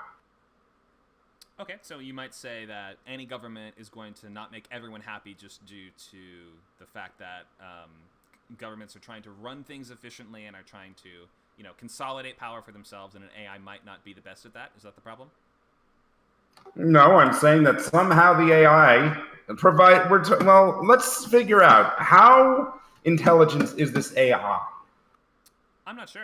So we just have. You can feel free to look up these actual headlines if you want to, but I kept it to just the headline for now because we should just talk about the topic in general. So whatever. Assuming the AI becomes intelligent enough to learn, then it will learn how government works, and learn that government can be corruptible and used to manipulate people, and therefore it will come up with ways to redistribute its wealth and use calculations that the human mind can't do to give itself or whoever it likes more wealth than others. Okay, so it might treat people unfairly and therefore not be good for governing. That's a good point. Let's ask this question. Why is there a need for this? Why might this actually be good? Well, assuming that the benevolent nature of it is actually upkept, the ability for other people to have a chance to earn or get or live can probably help solve homelessness to a degree. Issues like that. Okay, you think it could? You think there are problems that it could solve that humans can't? Yes, assuming it doesn't have human. Yes, because machines don't often have human want or human desire. Human machines tend not to have that. What is it? Part of their brains that dopamine fix that needs to give them constant thrills, or they'll be bored off their ass. Right. So if I'm making sense. Sure. So I'm saying that it doesn't need to be entertained. Okay, so AI doesn't have some of the flaws that humans might have. I mean, you could say Right. Or AI, sleep. If we assume the AI is working as intended, so as a completely fair arbiter, we're assuming there's not sinister people in charge of it, then theoretically it could use mathematical skills that humans would require vast amounts of staff and personnel and spreadsheets and everything just to come up with the conclusions of, like, where should we draw the state lines? Where should we, determine where should the industry go? Like, an AI can look at algorithms and calculate, like, mass amounts of data and synthesize answers very quickly that people can never do, right? Correct. So I would say there's, that's why this why question is important, I think. Why is there a need for this, and also why could this go wrong? That you're going to find really interesting story seeds in just those questions alone. Let's do a couple more. Let's just do like two more questions.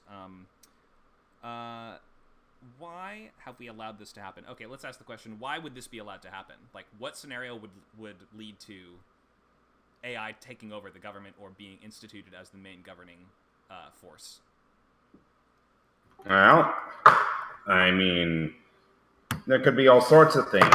It could be that people are tired of the old guard and rebellion, and no human can be trusted with this corruptible position that leads to potential absolute power.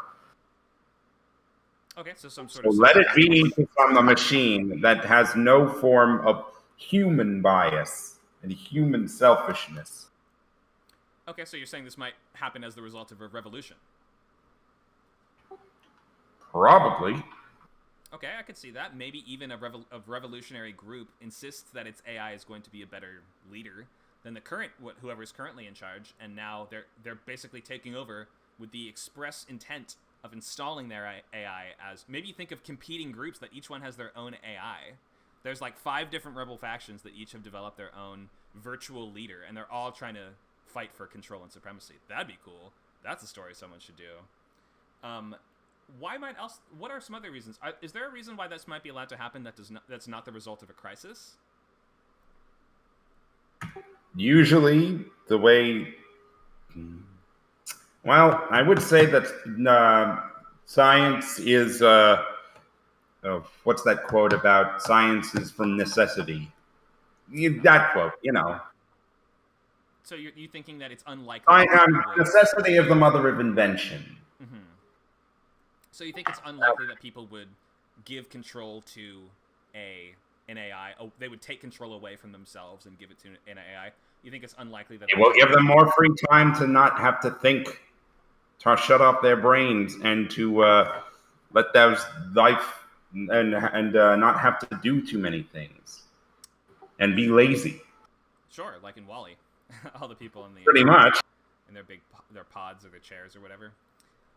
So I could just see as people saying, I'm bored of having to... I want more free time. Mm-hmm. Develop this thing.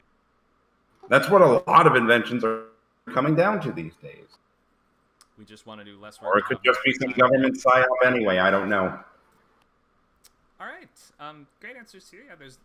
we can see... I can already start to see different scenarios that might explore the positive elements and also these questions of, should AI be in charge of governing people? And the process of getting there might be just as interesting as the implications of once it actually occurs. So it's nice to think of, like, what might cause this to happen. Might it be a crisis, or might it be a society advancing to the point where they're like, oh, we have just... Our consensus is that this would be better. So they voluntarily give control to the machines. That would take a lot to happen, I feel. Probably cause lots of conflict amongst that society as well. So thank you for those answers. Thank you for participating. Some great brainstorming and critical thinking here. I will be doing more of these in the following weeks in our other sessions. I want to make sure that I'm leaving enough time for student loglines for today. So let's move on to that now, and let's look at some of the basics of, we're not going to have time for activity 2. But so if you've been in other script camp classes, you know the basics of what a logline is. This is that one-sentence expression of your idea that is going to boil down the essentials of who is the main character, what is the catalyst that shakes up their normal world, what are they trying to accomplish, what is in their way. Those are the essential facts we need to answer with this one sentence. So there's kind of a template we can use for this that looks like this. When or after inciting incident, an adjective protagonist must conflict before stakes, or else stakes, or maybe ticking clock. So that's going to be inciting incident is the event that kicks the story in motion, and that it's the first domino that tips over that is going to lead to the rest of the events in the story happening. So it should make sure the first thing causes the next thing. An adjective protagonist, you're picking an adjective that is describing them as they are at the beginning, or maybe in a way that you're highlighting something they're going to be struggling with, or some tactic they're going to be using, or something that is just going to be especially germane and pertinent to them in this story. So pick that adjective carefully. Protagonist, you can use whatever you want. A job is a good place to start, so you might say, I don't know, a paranoid milkman might be like one of these things here, but you can define somebody in a couple different ways. If it's less important that he's a milkman and more important that he's a widower, then you might describe him as a paranoid widower. See what I mean? So you can use whichever word you want to refer to your character, but try to do it in such a way that it highlights the connection to what's going on here and their investment in the story. They have to conflict. That's going to be the obstacle that's in their way and the way that they're going to try to overcome it before or in order to stakes. That's the bad thing that's going to happen if they don't. Or ticking clock might be some fuse that is, hissing down so that by the time it finally burns up, something bad will occur. So, if you already have some ideas of what to do there, then you can start posting loglines now. If you posted one before and I missed it, you might just have to repost it so that it's at the bottom in the same place as all the others. But we do want to take a look at these and give feedback on them so that by next week you have a much clearer picture of the sci-fi movie that you want to write. So, what are you guys thinking? Post your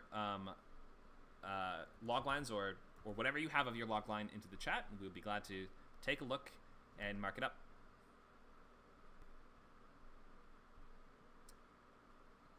Feel free to do that now, and I will get a document ready here so that I can write on them.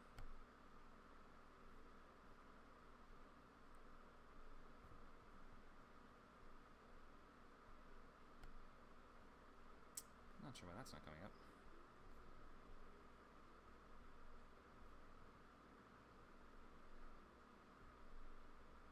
All right, here we go. I'm ready. Do we have some longlines? Monica has... Is this a logline? U571 plus alien. Are those comps, or is that the title, or what is that? That's what I have called it, but I don't have a title for it. I guess comps is really what it is. Okay, sounds good. So untitled sci-fi submarine movie, I guess, or starship. It looks like. Okay. It's a spaceship. All right. So is this an action film? Yeah, or adventure? Yeah, I guess it is. It sounds like action. Untitled sci-fi action. All right, go ahead and read this out for us. Sure. The crew of a crippled starship is hunted by space-dwelling predators. The crew must repair their ship, brave the vacuum of space, or perish. All right, thanks for that. So, repair their ship, brave the vacuum of space, or perish. Meaning that a crippled starship means it's adrift in space?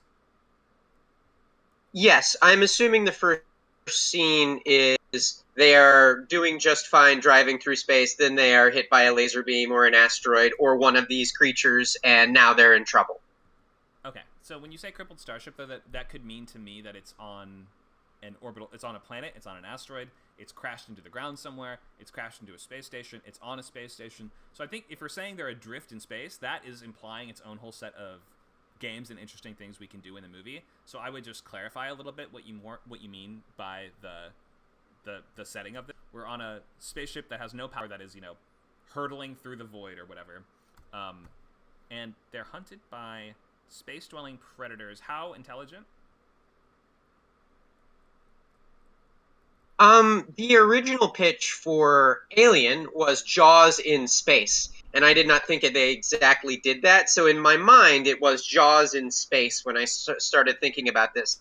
So I'm thinking sort of shark-like, all it knows is eating kind of thing.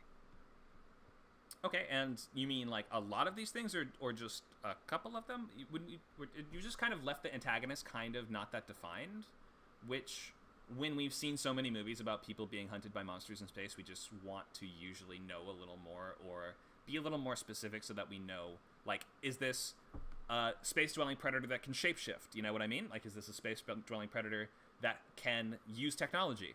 Can it possess people? Like, what it can act... We want to know what the actual... Because in stories like this actually sounds a little more like adventure horror to me, actually, now that you have described it. It doesn't sound much like action if we're fighting against animals, basically. But this is going to be like adventure with a horror-ish vibe. Is that right? Yeah. I mean, I was probably thinking more horror because that's the world my brain lives in. But, I think they are going to shoot it with ray guns. They're not just going to run away. So if that makes it more of an action, then that's sort of where it is. Right. Okay. So I would just clarify / specify antagonist a little bit more, because in horror, the hook is the threat. And if we don't know what this is besides, oh, aliens are after them, then we might not excite the viewers of this type of media as much. We want to know, is this going to be a tentacle monster that can swim through space? Is this going to be a shape-shifting serpent creature that can imitate people's voices? You know what I mean? Just find what are the specific games that the type of alien that you're choosing have provided us. All right. Originally, it was a school of space-dwelling predators, like a school of fish. Mm-hmm. So the idea is that I'm still going with this sort of, fishy vision of what they are. But I thought that a school didn't sound quite right, because a school of fish works under the sea, but a school of things in space could be like, an actual academy. So I changed it to a flock of space-dwelling predators, and then it looked too long, and I just deleted that. So should that qualifier go back in? I'm thinking swarm might be the word you want. Yeah. That's probably correct. A swarm of space-dwelling, carnivorous worms, but that's 2 words. I want, like, 1 word that means face on a string. Okay, you'll get there. Parasites? I mean, like... Yeah. Well, but parasites has a complete and total different implication, like, I think, like, slithers, like Cronenberg, something that wants to live inside you. Anyway, I'll work on that. It can also be something like a lamprey that attaches to the outside of a whale, or like a star. Like, remember the Vinox in Star Wars Empire Strikes Back, like those little guys.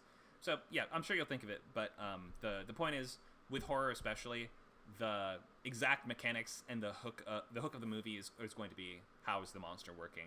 What kinds of games does it suggest to us, given its abilities and what just what it's capable of. Talking to you now, maybe the monster doesn't even primarily want to eat them. Maybe it wants to eat the ship. That's why it keeps attacking them. That's why the ship is crippled. It's trying to get onto the ship and suck all of the power out, and they're going to die as a result of this thing. That's a good idea. And of course, Go ahead. No, and if they attack it, it will obviously defend itself. It will tear them apart if they try to get it off the ship, because that's what an animal would do. But it doesn't have particular interest in killing them. Right. Also, I mean, the only real way that carnivorous space-dwelling creatures could exist is if there are enough other space-dwelling carnivorous creatures for them to sustain themselves on... Like, is there enough biological matter in space for them to eat and actually survive? Which means that you're going to have to design an entire space ecology of the animals that live out there for it to potentially eat. If it's eating inorganic stuff like the metal of the ship, or maybe it wants the oxygen, or maybe there's some fluids in their life support system that it wants to eat, or something like that, you might create a creature that makes a little more sense, or perhaps to us makes a little bit less sense, because we're not used to animals that can consume inorganic stuff, but it might just work for this story, and it presents just a slightly different set of stakes. Yeah, think about it in a Darwinist sense, which I never have. Like, why on Earth would a clump of cells, or in space rather, would a clump of cells evolve to eat meat in space, or anything else? What would you evolve to eat in space?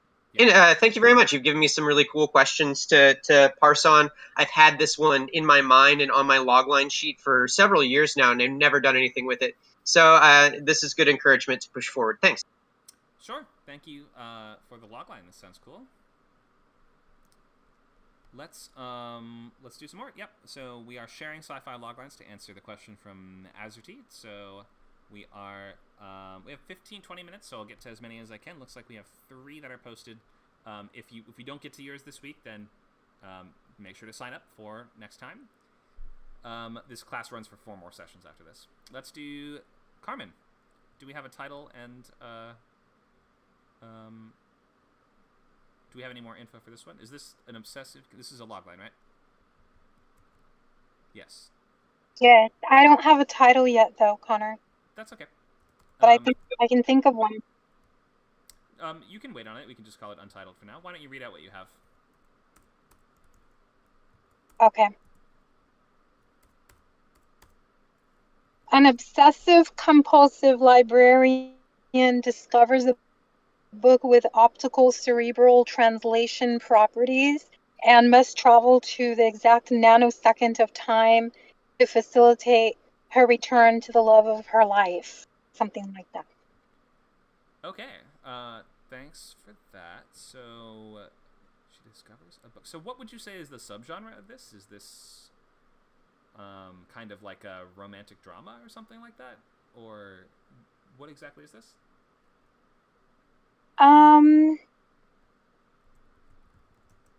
The subgenre?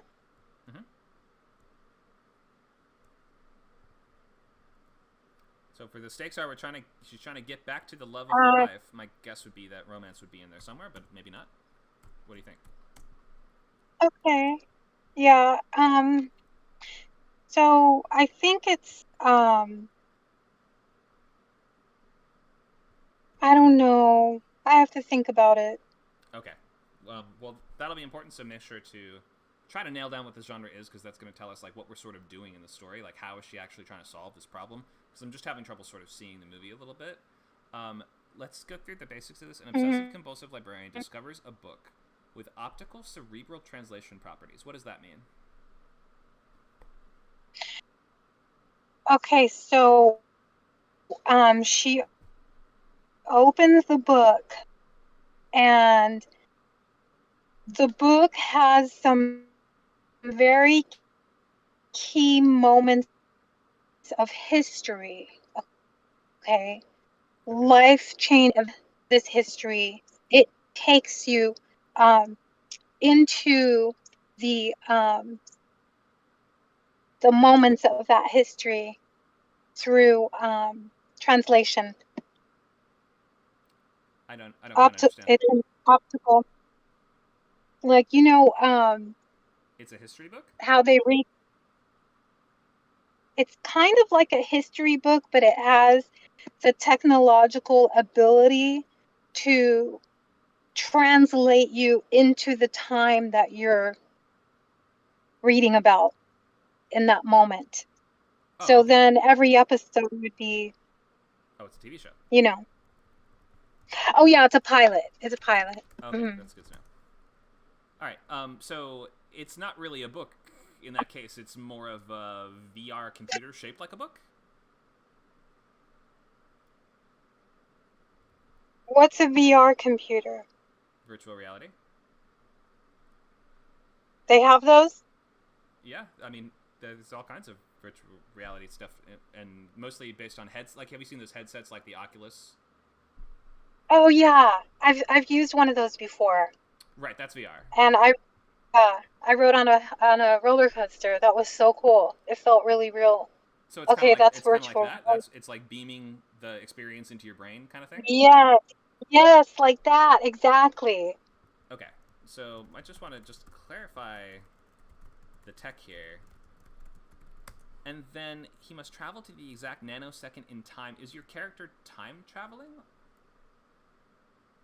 She's going to have to time travel. Could be he or she.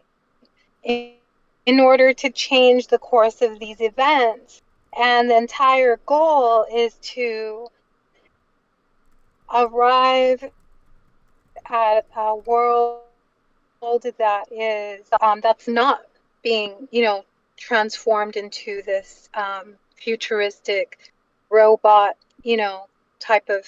She wants to put a stop to that, the whole robot world that's emerging, before her very eyes. So she's using the technology. Oh, you don't. I'm just not clear on what. So sorry, you're saying she's trying to change the whole world Through these historical events. How does That are flashing back to historical events change the world? She has to do certain things inside those worlds to change the history and therefore change the outcome. So every episode is different, of course, So this isn't really sci-fi if you're saying she finds a book that makes her go back. This feels like we have too many things going on and too many sources of fantasy. I'm not seeing, or too many sources of. This is what I was talking about before. We have a book that zaps VR images into your brain to help to let you recreate historical scenarios, and we also have a lady who needs to time travel. I think that you're saying she's somehow time traveling through this book, but it doesn't even feel like a book at all to me anymore, the way it's described. I'm kind of lost as to what we're doing here and how this is actually functioning. I would try to just combine this as much as possible, streamline this and just clarify what exactly is going on here.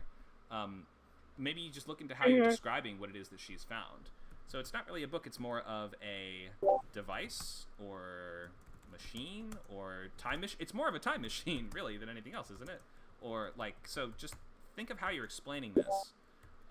Could this be almost fantasy? I just want to jump in and could this be fantasy if it was a book? Good question. Go ahead. Well, because I thought a time machine would be isn't that the normal thing that's used to travel through time machines? It is. Usually it's not a book, though. Usually a time so machine this is is a pod you get in, or a big, like a chair that you sit on with a lever that you pull or something like that. So I guess the question was, would this work if it was a magic book she found, as opposed to some scientific explanation for what's going on? Right. And I did picture the little boy with the flying monster movie, The Never-Ending Story. He goes into the book. Right. Remember that? Oh, Except on this one, it's the cerebral, optical cerebral translation is a thing, as opposed to just kind of you're being translated to. But if it's just doing something in your brain, there's no way that your main character would actually be able to change the past. Yeah, I was working on that part. Right, so it just like feels like trying there's to a couple work different. that part out. Yeah, you got to kind of streamline and combine things a little bit here, because right now it feels like we have sort of two different main sources of your hyperscience or tech going on. This feels like it would, to me. I agree with the commenter. This probably would, in its current form, work better as a fantasy story where woman finds history book. You can go back to previous eras in the history book and change things to arrange it so you get back to the love of your life. It's sort of like the butterfly effect. So that's my current thought. I'm like, how could this possibly even make any sense in a scientific way? But maybe it's just that you need to do some more thinking on the tech of this and make sure it's as streamlined and simple as possible, and everything's sort of coming from the same source. Okay, I'll think it over. I'll have to watch the video after you guys post it. Okay, sure. Thank you. It should be up right away on YouTube. Thanks, Carmen. Great. Thank you. All right, we have time for. So we'll cut off the logline posting at the moment, and I'll get to all the ones that are here. But if you have more, you can enroll in the class. Look in the chat right now, and you'll see a little poll. You can click those blue numbers that Nacho just posted. And if you're planning on signing up, you can click the little 1, and you can get instant access to all of our private chat channels and recording library. If you are not signing up or are not sure or have questions, you can also just click those little buttons there. Let's I might just stay a couple minutes over because it looks like do we have 2 left? No, we have 3 left. I'll go pretty quickly through these. If we get to the end of the class and you are still wanting more, make sure to just sign up. Okay, let's look at Space Dogs.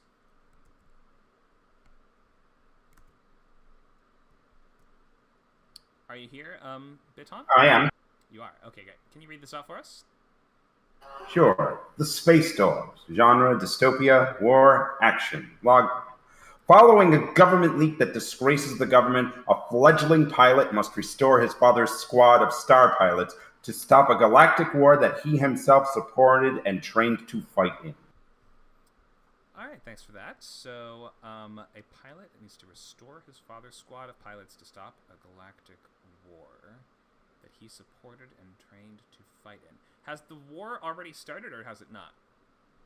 It's kind of starting. There's always been threats of the two planets going to war. So my question is, if this is going to be sort of a build the team military type story, if you're saying the war hasn't started yet, how is a squad of fighter pilots going to stop a war? Oh, because the whole rebuilding thing is the fact that the pilot squad is destroyed or is set up to fail, and that is supposedly used as an excuse to catalyze the war. Okay, maybe I'll frame the question like this: what is their objective? What are they? If they accomplish what, will they stop the war? Well, I'm not sure how to put it into words, but if they stop the enemy, the question is, which government is actually the enemy? That's what I'm trying to allude to, without outright spoiling that both sides are actually playing into each other for a proxy war type money laundering scheme and weapons manufacturing scheme. So I'm still not totally clear what we're actually doing in the movie. If you're saying hostilities have not yet started, then what is a squad of fighter pilots going to actually do? Do they have to destroy a certain enemy? How do we just clarify what are they trying to accomplish? Is there like a villain? There is a villain, but the thing is, the villain every season or every episode, you think, is this the true villain? Is there somebody bigger than that? Okay, it's a TV show. Okay, so this is a pilot. Yes. Okay, did not know that. So that does change things a little bit. It would seem to me that clarifying the villain will help us understand what we're doing in the show, because if you tell us it's an action war series, but we don't understand who's fighting who, or who the main characters are against, or why, then it will start to seem more like a political show. And is that what you kind of meant here? Is this going to be mostly about... It is a little bit political. Oh, it is? Okay. I mean, every show's... then again, I've come to learn that everything is. We were talking about how everything uses allegory. Sci-fi can be blatant about it, right? I guess my question is, are your characters going to be more like sitting in boardrooms and giving speeches and press conferences, or are they going to be... No, they're going to be out on the field, but they're going to be learning pretty quickly that they're being used they're going to be learning at some point that they've been used as pawns for their planet's military-industrial complex, and that they're disposable. They're not heroes that they're being propped up to be. So it sounds to me like it's not really they're trying to stop a war, they're trying to win a war. Is that what you mean? Yes. Okay, I would use that. But towards the end, they're like, this war is stupid, and both of you guys are playing us like fiddles, so you can rally up the people in a lie. Okay. I see a little more what you're talking about now. If we're trying to win a war, I get that they're accomplishing strategic objectives. Every episode, they're going to have some military target. I think you're saying this is kind of like Gundam or something like that. Yeah, kind of. Like a planet of the week or location of the week that we do dogfights on. Okay, gotcha. So to that end, I think you will just need to, if this is more of an action-focused story, clarify who is that villain or who are we fighting against. If it's going to be, is it a dictatorial faction of space slavers, or is it an alien race of brain-eating slugs, or like just tell us who your main characters are. Well, it's just people against people, except Right, but people can be I mean, we could say it's a faction of space terrorists, or we could say it's a faction of planetary terraformers, or we could say it's, there's a lot of ways you can describe who we're going up against. Is it people that have giant robots? Is it a faction? Yeah, go ahead. Should I be? Should I mention the twist villain in the logline, where it's like this whole time the great general who the protagonist looks up to because he loves his country and his military, and he's like all the troops, hail the troops, and this guy is like, you're all expendable and you're making me big bucks. For a TV show, I don't think you have room for that. So don't mention the twist villain yet. No, don't worry about twists. We just need the broader overview here. The last thing is that I'll just say the first clause to me does not seem to lead to the rest of this. Following a government leak that disgraces the government. First of all, we'd like to avoid having the same word repeated twice, so if you can avoid the word government twice, maybe just say following a leak that disgraces the government. Is that something that causes the rest of the story to happen? Yes, because the government needs a big distraction from this fact that something awful happened. And their distraction is what? A new war. Oh, the war is the distraction from a leak? Oh. Yep. Okay. I might think that that's sort of less important than what your characters are so I might your first clause might be something more like, when a galactic war threatens blank, like your main character's home system or whatever, he must restore his father's blah blah blah and the rest of this. I think if we're just saying the leak is what eventually or is like the ultimate cause for this war, that's not as important for us as clarifying the stakes here. So probably use your first clause as like, when a galactic war threatens main character, like whatever your main character cares about, when it threatens his home world or his home system, or like why does he, for whatever reason that he cares.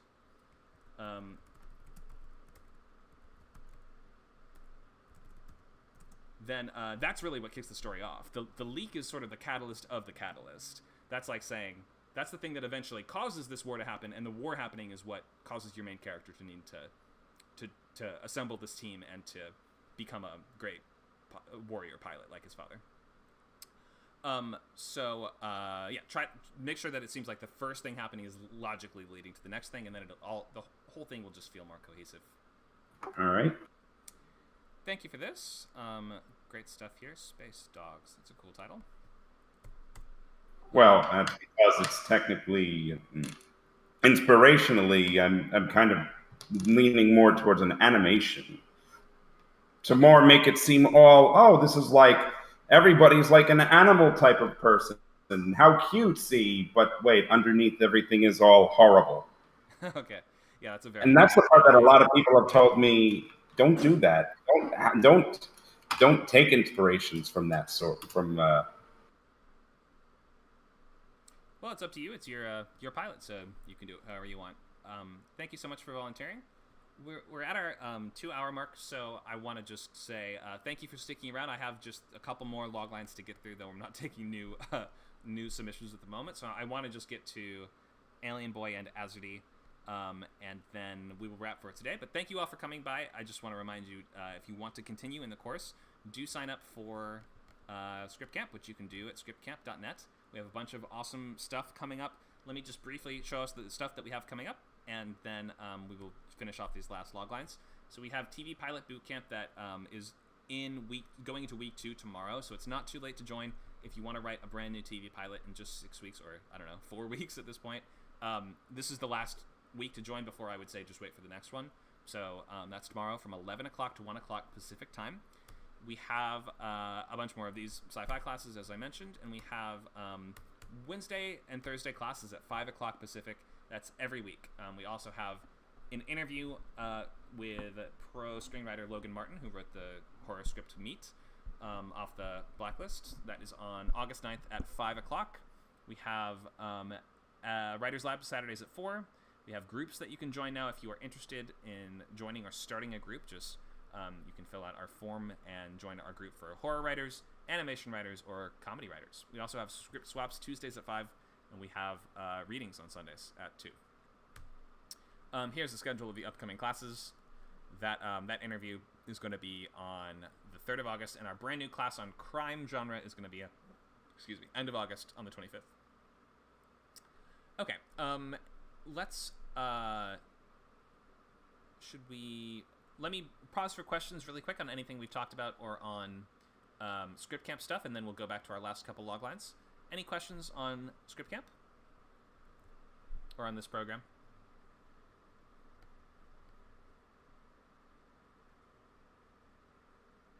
Would we have to attend next week? I'm not sure I can make. Yeah, this was like a 4-week thing you mentioned earlier. Yeah, every Saturday. Yeah, there's 4 weeks after this. I mean, you can, if you sign up for the class, you can come to as many of them as you want. There's never a requirement. Oh, it's not like one follows directly from another. They do, but it's like a college class in that you can just drop in or drop out. You're not going to be like graded, or we're not taking attendance, or you're not like required to go to any specific class. But they do follow the logical steps of, logline, then outline, then expanded outline. So if you do follow it, you will get more out of it, but you don't have to come to any specific one. Any other questions?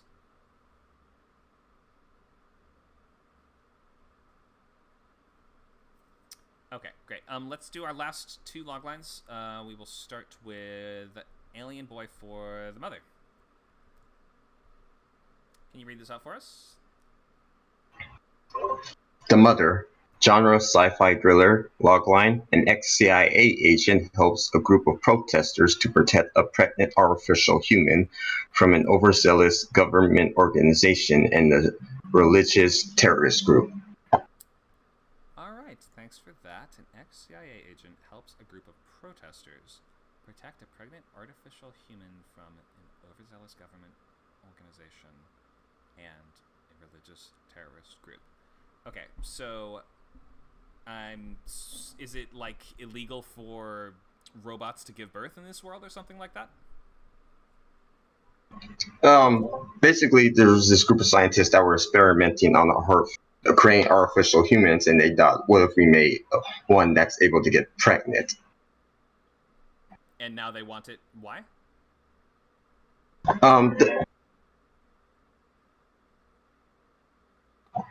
I guess just to see, just test, just for tests. Just for tests? Yeah, because like I said, they're creating these artificial humans. Well, you say a religious terrorist group, so they must want it for more than just tests. They must have some kind of actual ideological opposition to what's going on here, right? Yeah, because they think that these artificial humans are abominations, and they want to exterminate them. Oh, okay. So it seems like you have split your antagonists between 2 different sets of forces. Is that right? The religious group is not working with the government? No. No, they're not. This is 2 separate factions. Yeah, the government organization are just doing this because they want to keep their wipe their hands clean because they know they were involved in some of this, so they don't want this to get on their hands as well.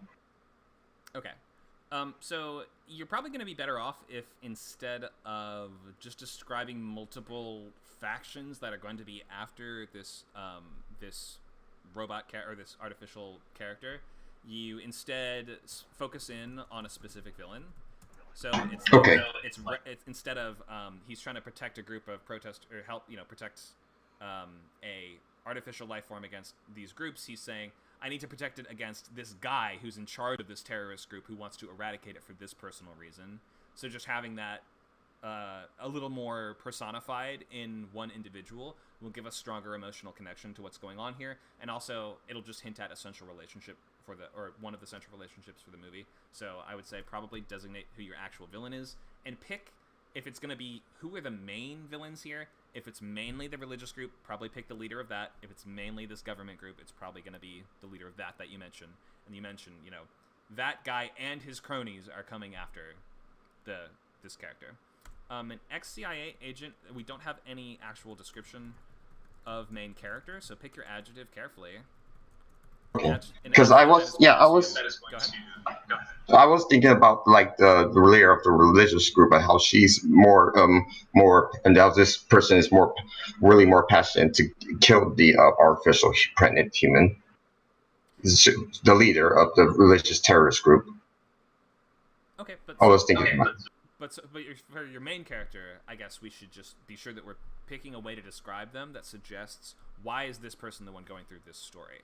So is this if it's like a mother who lost her child, now she has to defend a child robot, we might understand, okay, this is going to be the process of her coming to terms with that grief and that loss by, we imply this whole internal journey by just saying it's a mother who lost a child, right? So pick who your main character is in such a way that we understand why you chose this person to be the one to go through this, and how is their unique internal journey going to be implied by just the pieces and the ingredients that you've given us here. Mm-hmm. Okay, I think I have an idea. Great, yeah. So main character specificity, probably outline your villain for us, and maybe just cut down on these different villainous organizations. We want to know who is the main threat and who personifies it. Okay, so let me get a second to write this all down. Okay. I can also just put this in the chat if that's helpful. Yes, thank you. This will be definitely helpful. I'll take this in consideration. Thank you very much. Thank you. Let's do our last one here. We are going to read, was it Azurdy? Azurdy. Hope I'm saying that right. The Timeliner. Oh, you're going to be using text instead of mic? Alright, that's fine. So I'm just going to have to read it out if that's the case. 1 second. And do I have the text up? Yeah, okay. So here it is.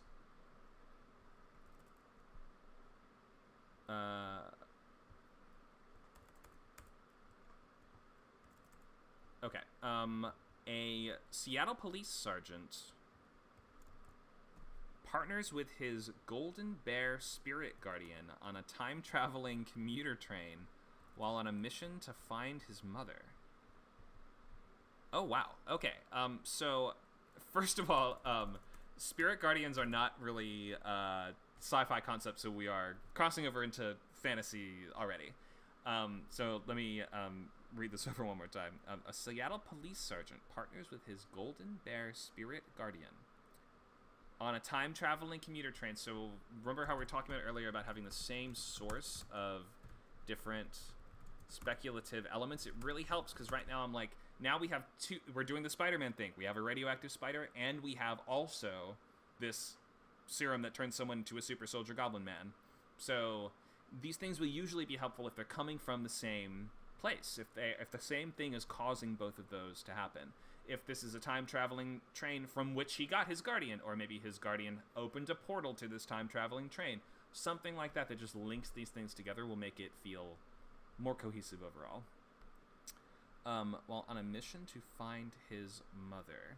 On a mission to find his mother, but he's a police sergeant. Usually a police officer or FBI agent would not be assigned on an official job to locate someone as close as a mother or father. That's usually going to be considered too personal to them, and they would not be the one assigned to do that. So it sounds sort of like this is a personal journey that he's on, and it's not actually part of his work, which in that case it might be better to use the words, instead of saying police sergeant, we are picking something that is describing this character's tactics, or what's going to make him relevant to the story a little bit more. Maybe frame the main character differently. It doesn't sound like he'd be able to really act in the capacity of a police officer while on a time-traveling train with a bear. So I'm wondering how exactly he's going to be approaching and solving these problems. As he says, yeah, it's a personal journey outside of work. Okay, in that case, it almost doesn't matter that he's a police officer, and you might want to pick something else. If you say something like he is, I don't know, he's from a Siberian tribe that worships the bear, something like that just might explain why this guy and what he's going to do in the story might be better use of your words here, rather than saying a job that is not going to apply and he's not going to be able to use any of the tools or tricks of. The other thing is, this is just not sci-fi if we're doing guardian animals. This just sounds like straight fantasy to me. I mean, just because it involves time travel, although time travel is an idea that is often explored in sci-fi, sometimes it's not exclusively explored in sci-fi, And so you can have a fantasy story with time travel. Like, this is just what this sounds like.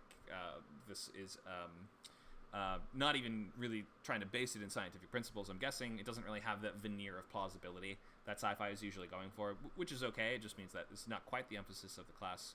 A question in the chat from Amanda: does everyone have a spirit guide in this world? I mean, if that's the case, you'll definitely want to clarify that. And you say every train passenger on the timeliner does. Okay, so maybe there is some kind of connection between the train and the animals. If there is, you need to emphasize that as much as you can. Connection between train and animals. Yeah. Is this the same source of fantasy?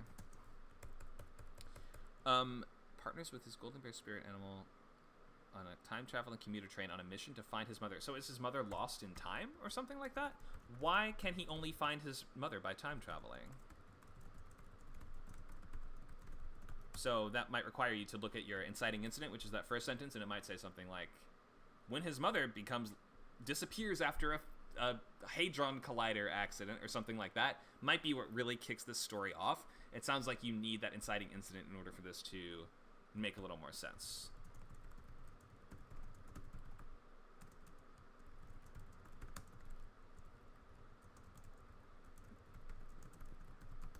Okay, hopefully that gives you some good points to think about there. Police sergeant partners with a golden bear. I'm guessing it's a talking bear, so this will be, I mean, guy partnered with a bear on a magic train. It sounds like a interesting movie. I'm into the idea, and the Timeliner is a cool title. But yeah, try to focus on, really, sorry, does someone have a question? Or is it just somebody left their mic open? I'm gonna have to mute this mic, sorry. Alright, so yeah, try to look at those things that I mentioned here. Something in the chat, you say, authoritative cop in high-ranking position versus apex predator. Oh, his mother was kidnapped 20 years ago, and he wants to use his detective work along with the help of the animal to find what happened to her on the day she disappeared. Okay, I like the way you just framed that, actually, and you might want to think more along those lines for the logline. When, you know, this guy who has been wondering where his mother went to for 20 years, he's now going to use his detective skills to go back in time and find her. So yeah, look at that inciting incident, that first couple words to set into place, to just set the story in motion. Make sure that that's that thing that's kicking things off and is setting things in motion.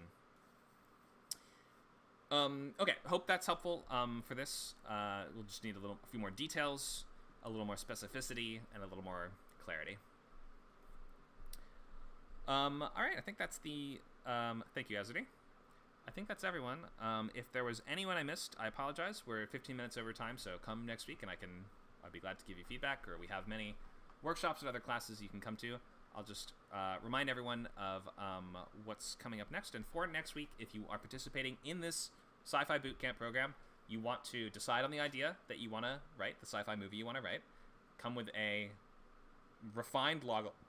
more refined logline that has taken and incorporated the feedback that you've gotten today, and come next week with the idea that you want to write firmly decided on, and that way we will be able to move forward more easily. Let's see, I'll just leave up the schedule of upcoming classes, and I'll open to questions about anything we've talked about today or anything about Script Camp. Anyone have any questions?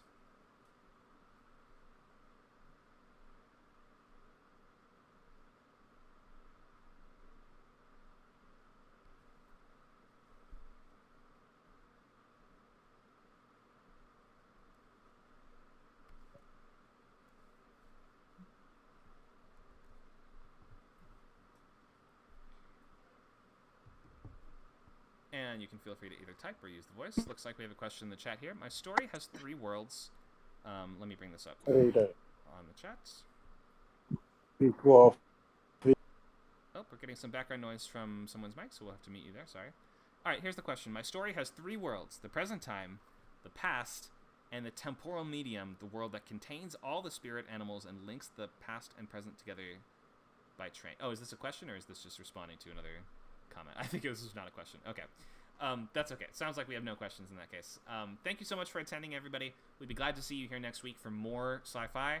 Next 4 weeks, same time, same place, we'll be doing sci-fi stuff. Should be super fun, so hope to see you for more of these, or any of these upcoming Script Camp events. For members, we have lab today at 4, so we'll see you there if you have questions or pages from anything you're working on that you want more help or feedback with. Thanks, everybody. Have a great rest of your weekend.